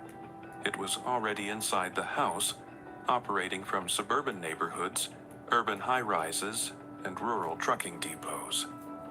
The footage of soldiers storming quiet cul-de-sacs forced many to confront an unsettling truth. The cartel war was no longer foreign, it was domestic. Financial markets even felt ripples. Real estate in Miami and Los Angeles came under scrutiny after revelations that cartel money had been laundered through luxury condos and businesses. Federal regulators vowed to tighten immigration policy and drug enforcement funding. Critics argued that without addressing the demand for narcotics inside the United States, victories like these would only be temporary. Others raised concerns about the militarization of law enforcement, questioning whether deploying helicopters and armored vehicles in American neighborhoods blurred the line between policing and warfare. Perhaps the most lasting impact was psychological. For years, Americans had heard about cartel violence as something that happened over there in Mexican border towns or Venezuelan ports. The raids shattered that illusion. The cartel wasn't just knocking on America's door. It was already inside the house, operating from suburban neighborhoods, urban high-rises, and rural trucking depots. The footage of soldiers storming quiet cul-de-sacs forced many to confront an unsettling truth. The cartel war was no longer foreign, it was domestic. Financial markets even felt ripples. Real estate in Miami and Los Angeles came under scrutiny after revelations that cartel money had been laundered through luxury condos and businesses. federal regulators vowed to tighten oversight of shell companies, while banks flagged suspicious transactions that had previously slipped through unnoticed. The Like message was clear. The tentacles of the Epstein. Mexico-Venezuela alliance stretched far beyond drug smuggling. Yet, despite the uncertainty, law enforcement leaders defended the operation as a necessary stand. If we had waited, the network would have only grown stronger, one senior DEA official said. For agents who had spent years watching communities ravaged by fentanyl and cocaine, the raids were a tangible demonstration that the government was willing to fight back with full force. In the weeks that followed, families of overdose victims spoke out, praising the task force for taking action. Advocacy groups called for greater investment in rehabilitation and prevention programs to complement law enforcement crackdowns. Meanwhile, cartel propaganda surfaced online, mocking the arrests and promising that the business continues. The reality was stark. The raids had disrupted a powerful alliance and bought time for communities to breathe. But the war against cartels is a war of attrition, and everyone knew the next battle was already on the horizon. The raids across 6 states will be remembered as one of the most dramatic crackdowns in U.S. history. For a brief moment, the headlines told a story of victory. Hundreds of cartel members in custody, billions in drugs and cash seized, and communities temporarily freed from the grip of a violent empire. But behind the celebration lies a sobering truth. Cartels like the Mexico-Venezuela alliance don't collapse overnight. They fracture, regroup, and adapt. Leaders in Mexico City and Caracas are already plotting their next moves, ensuring that the battle will continue. For everyday Americans, the question isn't whether law enforcement can win battles like these. Clearly, they can. The real question is whether victories on the street will ever be enough to dismantle the machinery of addiction, corruption, and global trafficking that fuels the cartel's power. Until demand slows and financial networks are dismantled, the United States will remain a battlefield in this shadow war. What the task force proved, however, is that the government is willing to strike back with overwhelming force when the threat grows too bold. And for one night, Americans got to see what happens when the world's most powerful law enforcement agencies and the U.S. military join forces against a common enemy. But remember this, what was torn apart can always be rebuilt. And the next headline may not be about a raid, but about the cartel's revenge. Stay alert, stay informed, and join.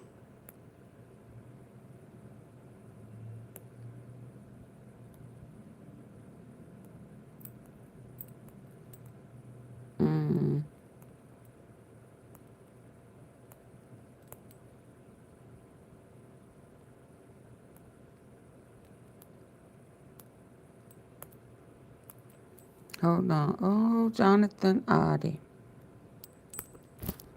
One of Tennessee's top law enforcement officials is warning of an infamous Venezuelan gang operating within the state's major cities. But how true is that? And is this gang actually operating in Memphis? So that was 10 months ago when TBI came to Memphis and the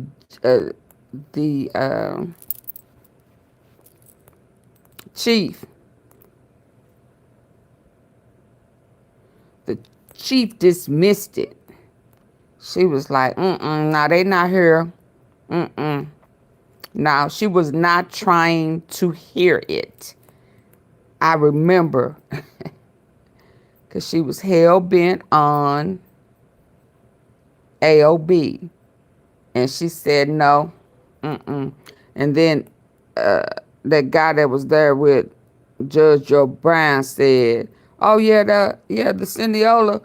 See, Seniola there, and he didn't say Venezuela, but well, tonight, local law enforcement agencies are he dang sure says Seniola. Tennessee's top law enforcement officials is warning of an infamous Venezuelan gang operating within the state's major cities. But how true is that? This was 10 months and ago. Is this gang actually operating in Memphis? Well, tonight, local law enforcement agencies are now weighing in. Fox 13's Jack Bilyeu joins us live at 201 Poplar. Jack, the director of the Tennessee Bureau of Investigation says Side the gang piece, was last Sean. seen here Yeah. 2 years ago, but it is now coming back. Yeah, Darcy, that Venezuelan gang is called Tren de Aguara, or TDA for short. The TBI's director says it was run out of the state of Tennessee back in 2022, but now he's warning local law enforcement agencies to be on the lookout for members. So tonight we wanted to find out, does this gang have a presence here in Memphis? And now what we are seeing is they are back. They're back in all of our major cities. David Roush, director of the Tennessee Bureau of Investigations, warned Governor Bill Lee of the gang in a budget meeting last week and since published a video going more in depth. He claims TDA is involved in human trafficking in Tennessee, and based on its operation in other states, it will soon expand into retail theft rings and the drug trade. He says the gang poses a violent threat to competing drug organizations and local police. But we are now talking with our peers throughout the country, have learned that they have a pathway to more violence. TBI reports one recent case involving the TDA in Middle Tennessee. In March, a confirmed member of the gang was arrested after an investigation into a human trafficking ring. Human trafficking. Widespread is this issue? A spokesperson for the Shelby County Sheriff's Office. Human told Fox trafficking. And that is the deal that he had made with that man in Venezuela. And then he reneged and started blowing up his boats. Trafficking ring. But how widespread is this issue? Y'all president Member dirty of as the gang was hell. arrested after an investigation into a human trafficking ring. But how widespread is this issue? A spokesperson for the Shelby County Sheriff's Office told Fox 13 the agency has not had any encounters with TDA. A spokesperson for the Metropolitan Nashville Police Department told Fox 13 the agency was not inundated with calls about the gang, but that it was aware of the gang and had their gang unit looking into it. The Knoxville and Chattanooga Police Departments both said in statements that TDA did not have any activity in their jurisdictions.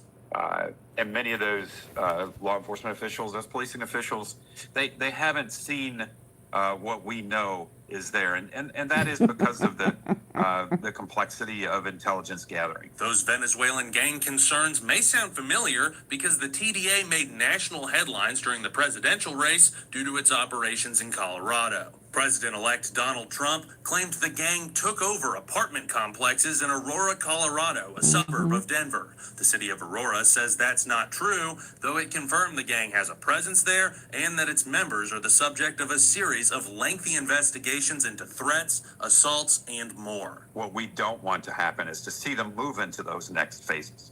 We want to stop them where they are right now. I reached out to the Memphis Police Department to see if that agency had had any run-ins with this gang. I did not get a response. Now, the TBI's... Okay, so before we go, let's hear what's supposed to be coming.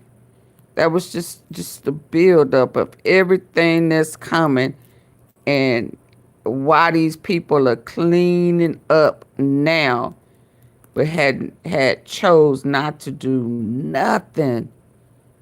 And when I say nothing, they didn't do nothing until they found out for sure the National Guard and the military, if needed, was coming to Memphis. Now they straighten it up. That blow my mind. Hold on. That blows my mind. I ain't gonna even lie.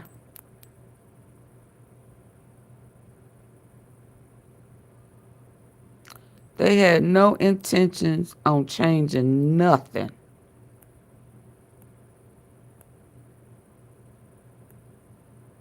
Until, where is that?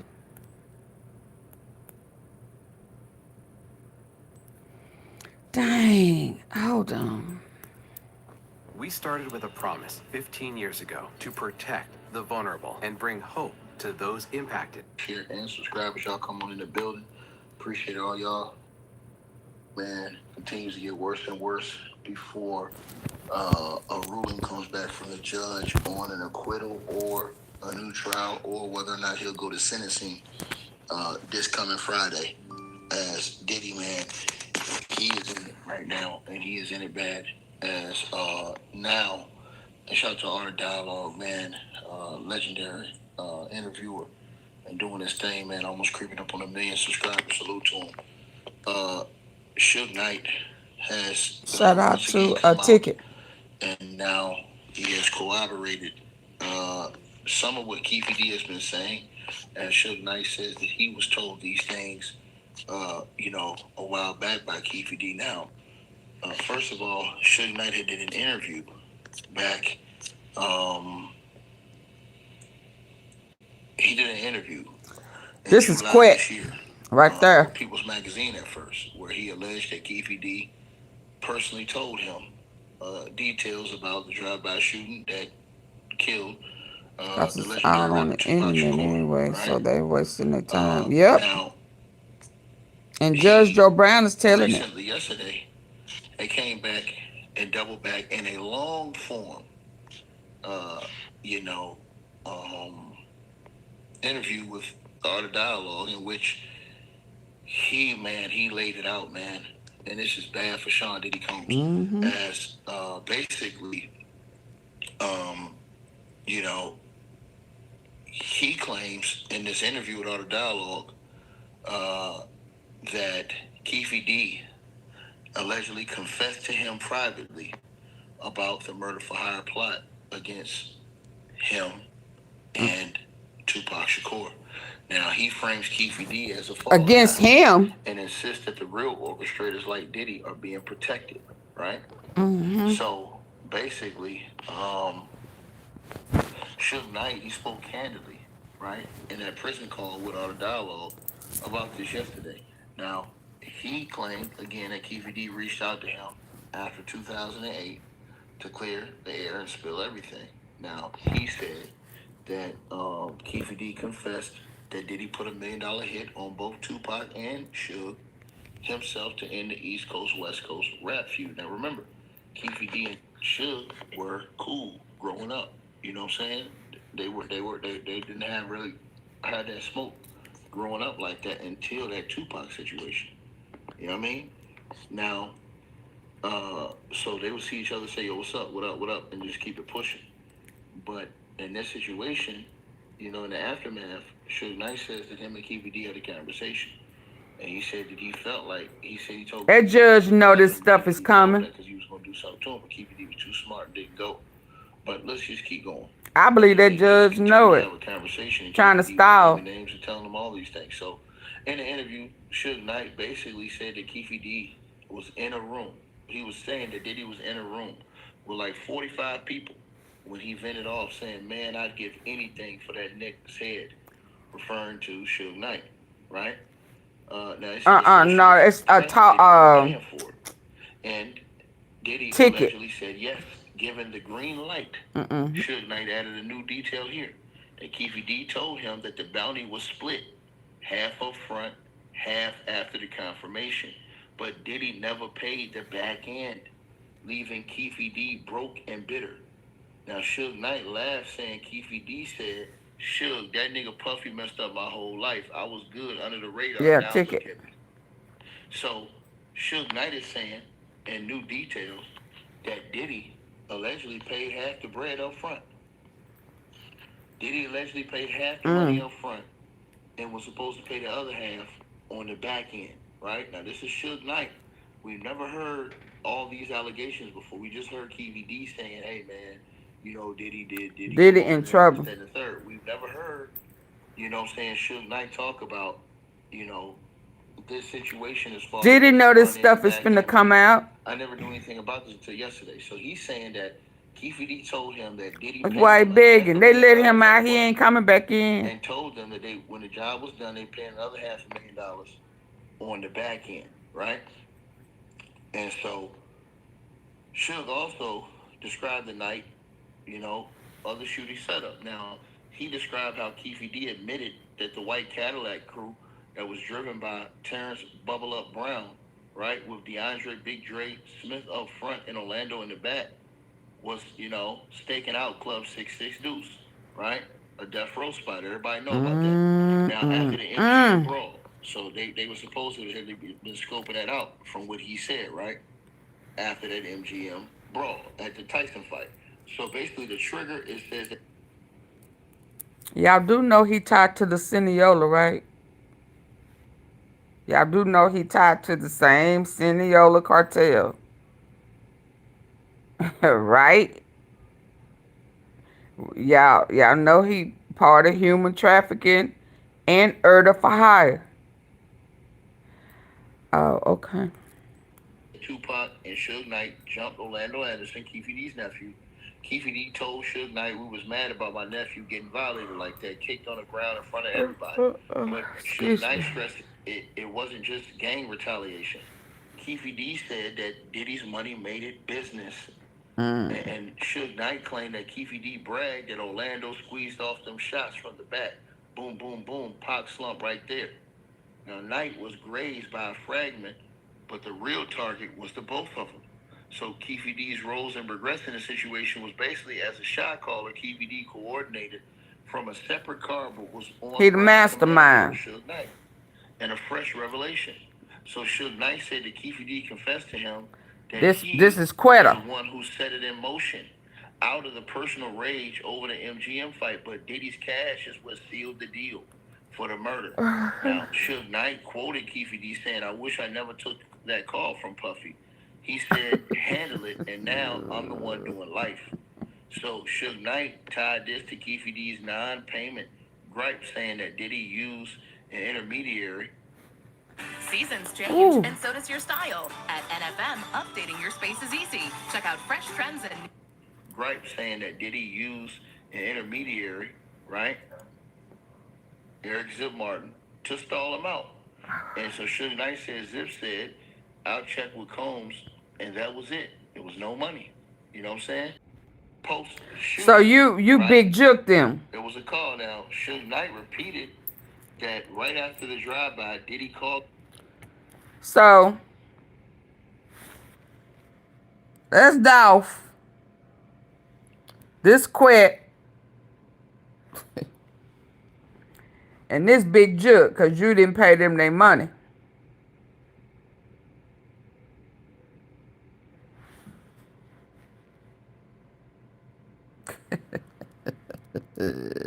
Keefe D hyped up, saying, "Is that us? Did y'all get him?" And Keefe D allegedly replied, "Yeah, it's done," expecting his payout. Now, Suge Knight used this to mock Diddy. Puffy was celebrating like he won the lottery, but then ghosted everybody, end quote.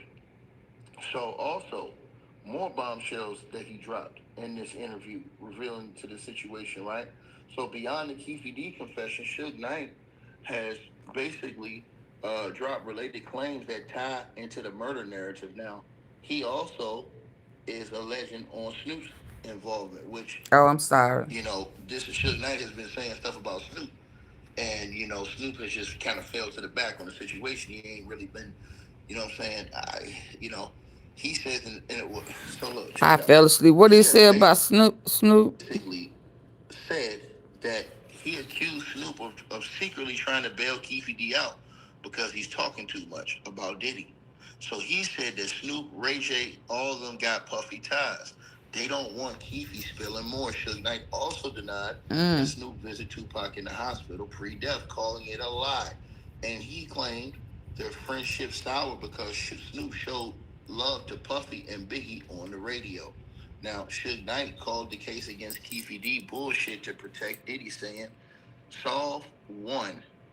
You know what I'm saying? You solve the others. Meaning solve Tupac, you solve Biggie." Now, he hinted at FBI ties, calling Diddy an informant. You saw Tupac.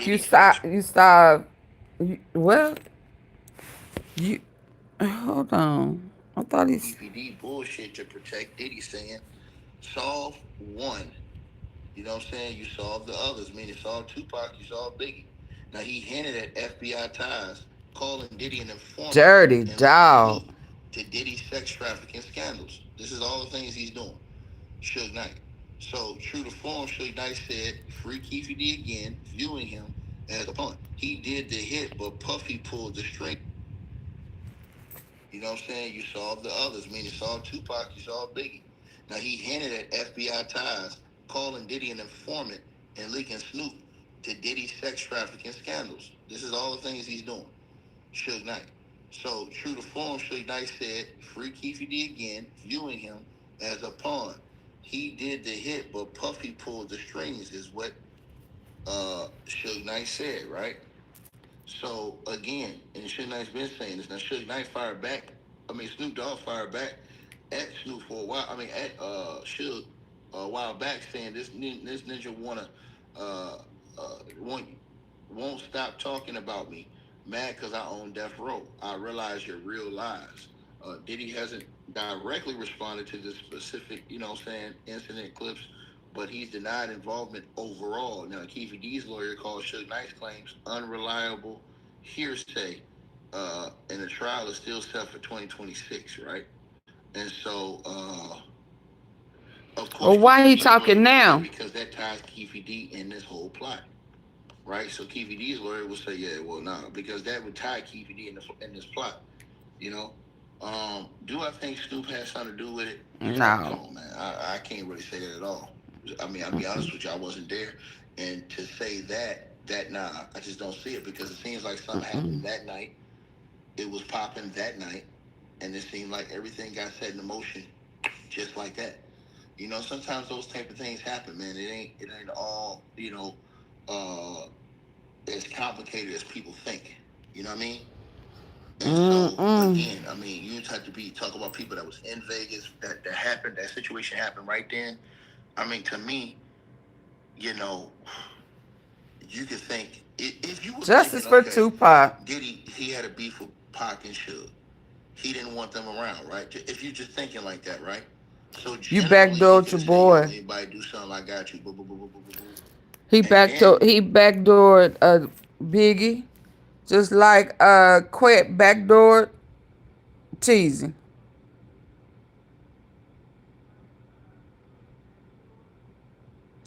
I don't think he did Straight Drop, but he did Cornelius, and he definitely did Teasy. And he said he didn't have no problem with Dolph.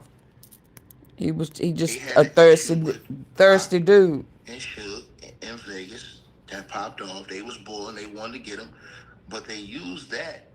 You know, so they could have potentially used that to go get money for the situation. So it wasn't just a situation where they was just doing it, and they know somebody else wanted it done. And I ain't even watch it. So I don't see how, if it happened like that, because see, if Orlando Anderson never gets stumped out in the end, Talk too much. I don't think Tupac. He's not. We're not even talking about this. That and just like Keefe D survived that. I mean, they're thought he had a proffer,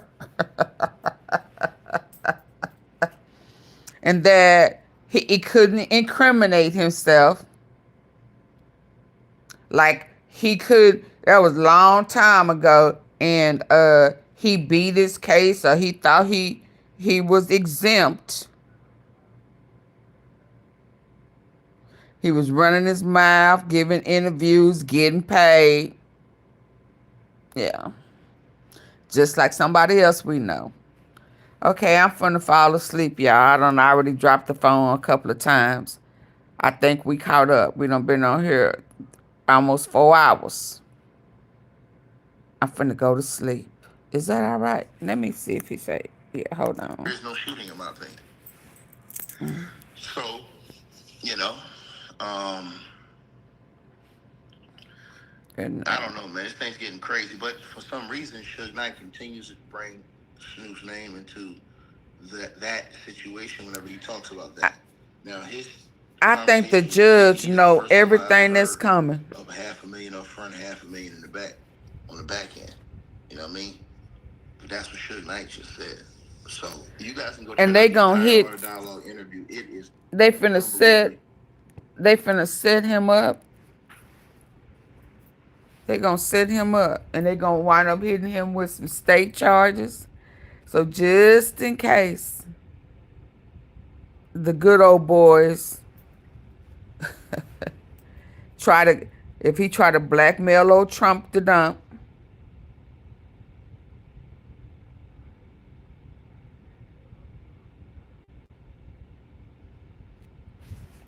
Diddy. That judge know. That judge know he got charges coming.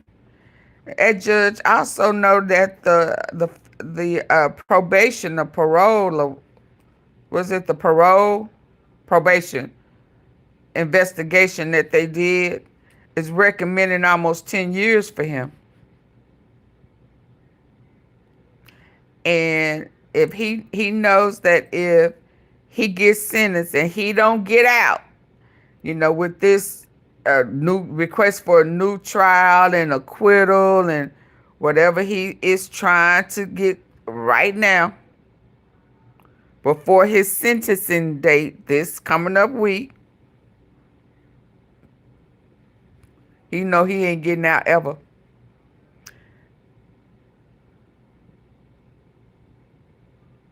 He not getting out. If the judge, because the judge, initially he said he'll see him next week or he'll see him at sentencing, and then he never came back and responded to the request. So it's like he's stalling.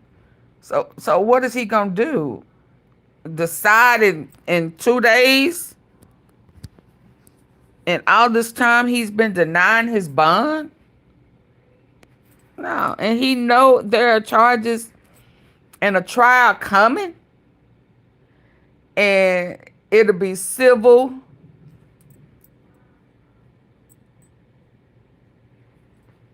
But Diddy,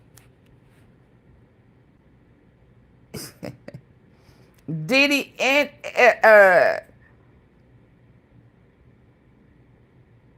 Trump,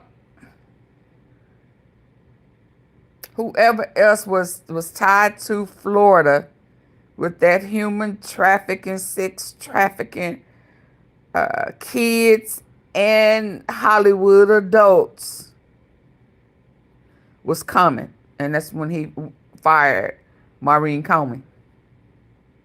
Now she's suing to get her job back. Trump then going after her daddy. But Florida is a situation for Diddy. And if he don't get out, he'll never get out. Ever. Ever. And now they bringing up this stuff too? No, he won't ever get out. Now they bringing up this, and here's my confession. He know this stuff is coming. And I'm wondering if he wrote a letter to the judge. Did somebody write a letter to the judge?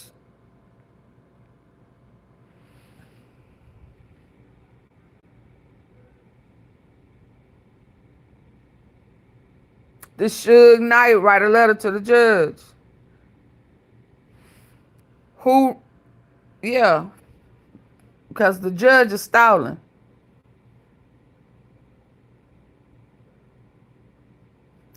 Okay, let me get some sleep. I got to go to work in the morning. Well, yeah, in a few. All right, sleep tight. He gonna put that Usher. I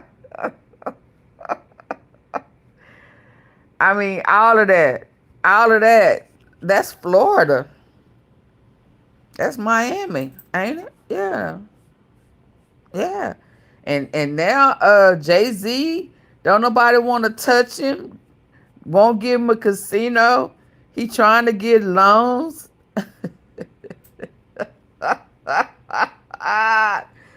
Baby, listen.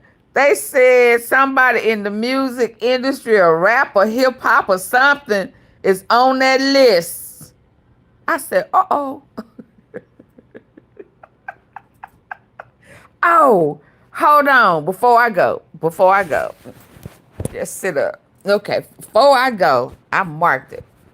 Let me put it on this Kanye West. Hold on. It's over here.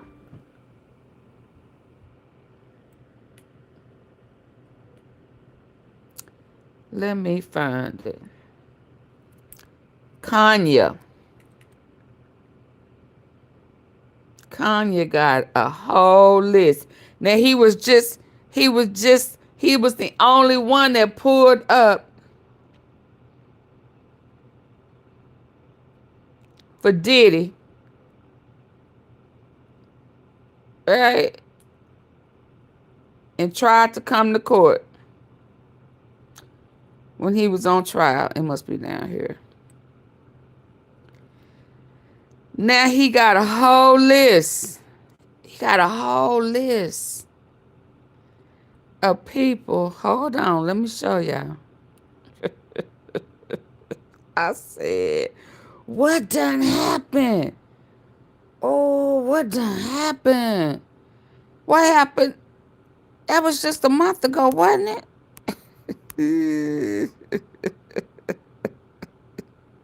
Kanye.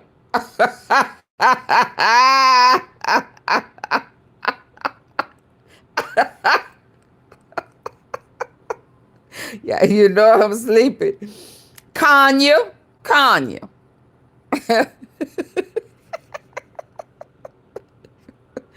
Where is this list? Did I send it to myself? I may have sent it to myself so I wouldn't lose it. Hold on. Kanye. She got a whole list. I said, dang. She was just in court. I mean, you know, showing support. What happened that quick? Let me find it. It's quite a few people. It's quite a few. Even Donald Trump on there. I said, ooh. Ooh. Kanye West, where is that?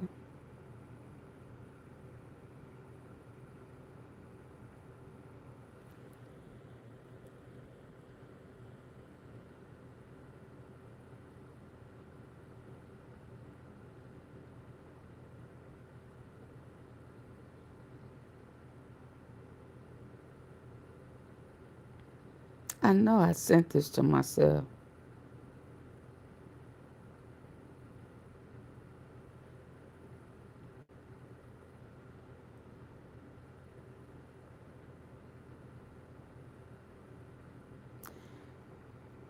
Girl, where did you send this?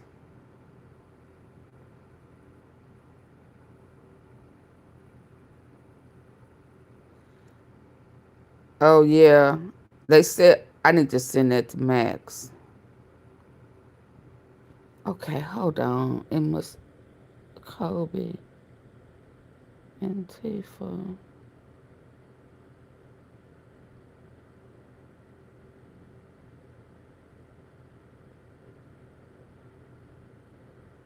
Why I can't see it? I think Diddy on there. I said, but you was just at court for Diddy. How's Diddy name on there? What done happened? They done gave you up, Kanye. They done gave Kanye up. It's not back here. Where is it? Okay, I know where to find it.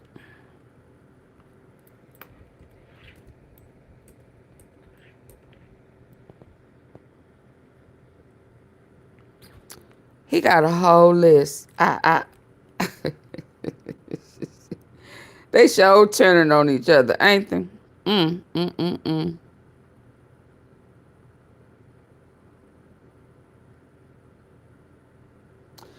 Yeah, Kid Cudi was on there too. And now they over, when was this? Now they over here. Why I can't see it? Where the list at? So yeah, him and Kid, when was this? August the 13th. So you posted this August the 13th, but he on a list. Hold on.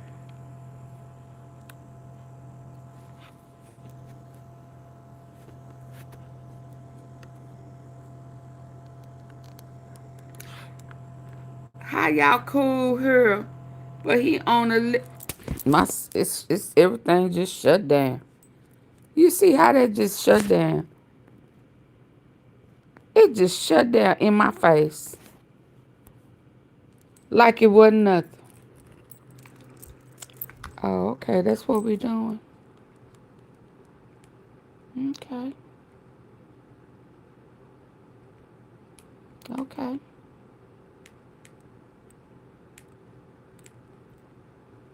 It just shut down in my face. I can't call it two-faced because it did it right there in my face.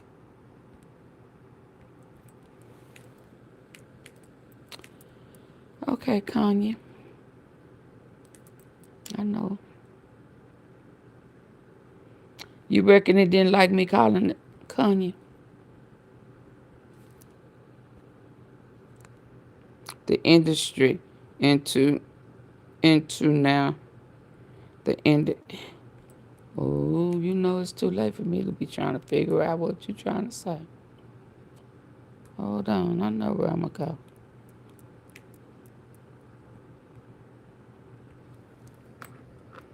Kanye.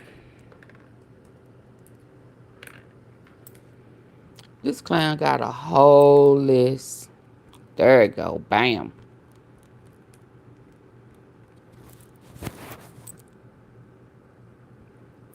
A whole list.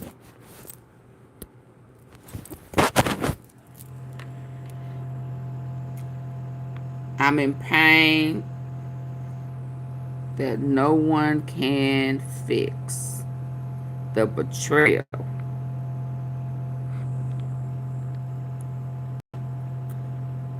He said he in pain that can't nobody fix. Woo! You must got a lawsuit.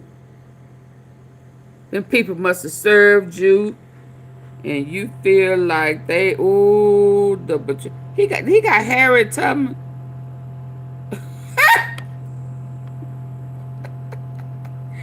Diddy. Pusha Cuddy. Look at him. He mad at Curious George. Donald Trump. LeBron. Adolf Hitler.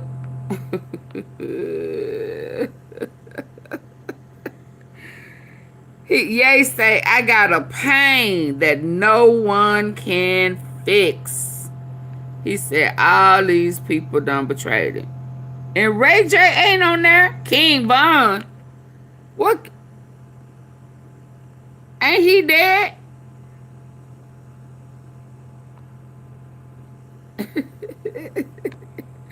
Let me go to sleep. Kanye got me tripping. Curious George. Ain't that the monkey?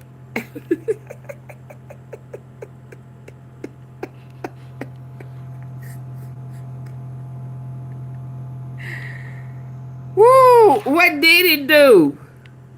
You was just where Jay-Z?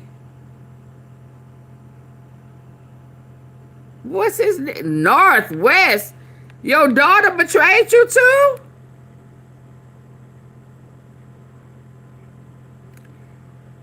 Why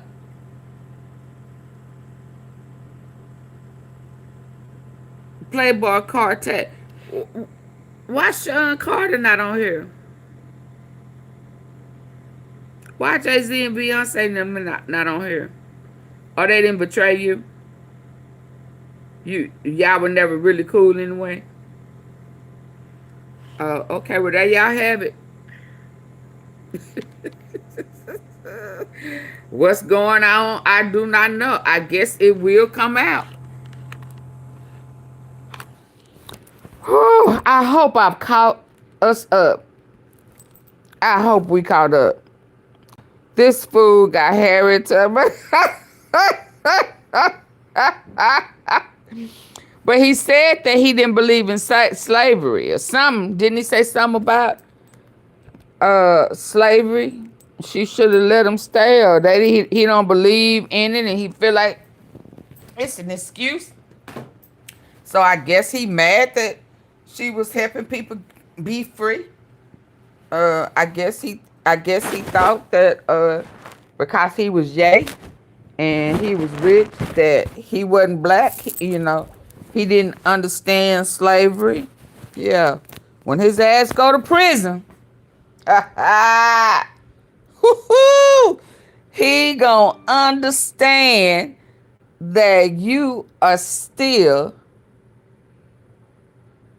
yeah, you black folk gonna understand that mega. I don't care if you voted for him. Let me go out on this one. Hold on. I don't care if you voted for him or not. Making America Great Again did not include you.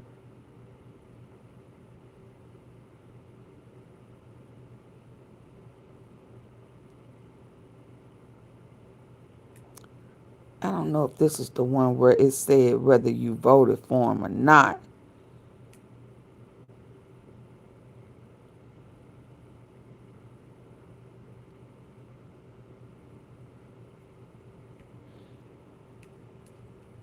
Oh, no, not that. It didn't include you.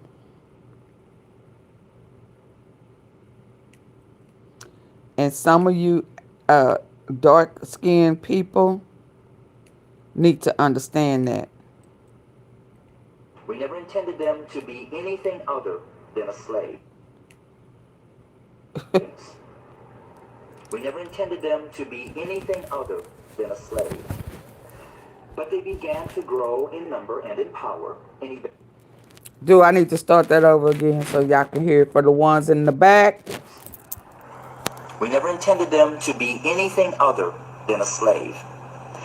But they began to grow in number and in power, and eventually they fought their way to some freedom. So we became even more cruel, and to keep our black Americans down, we lynched. But yet they rose. So then we used the welfare system, the criminal justice system, to keep them down, to contain them, to destroy them. But yet they rose, and they're rising.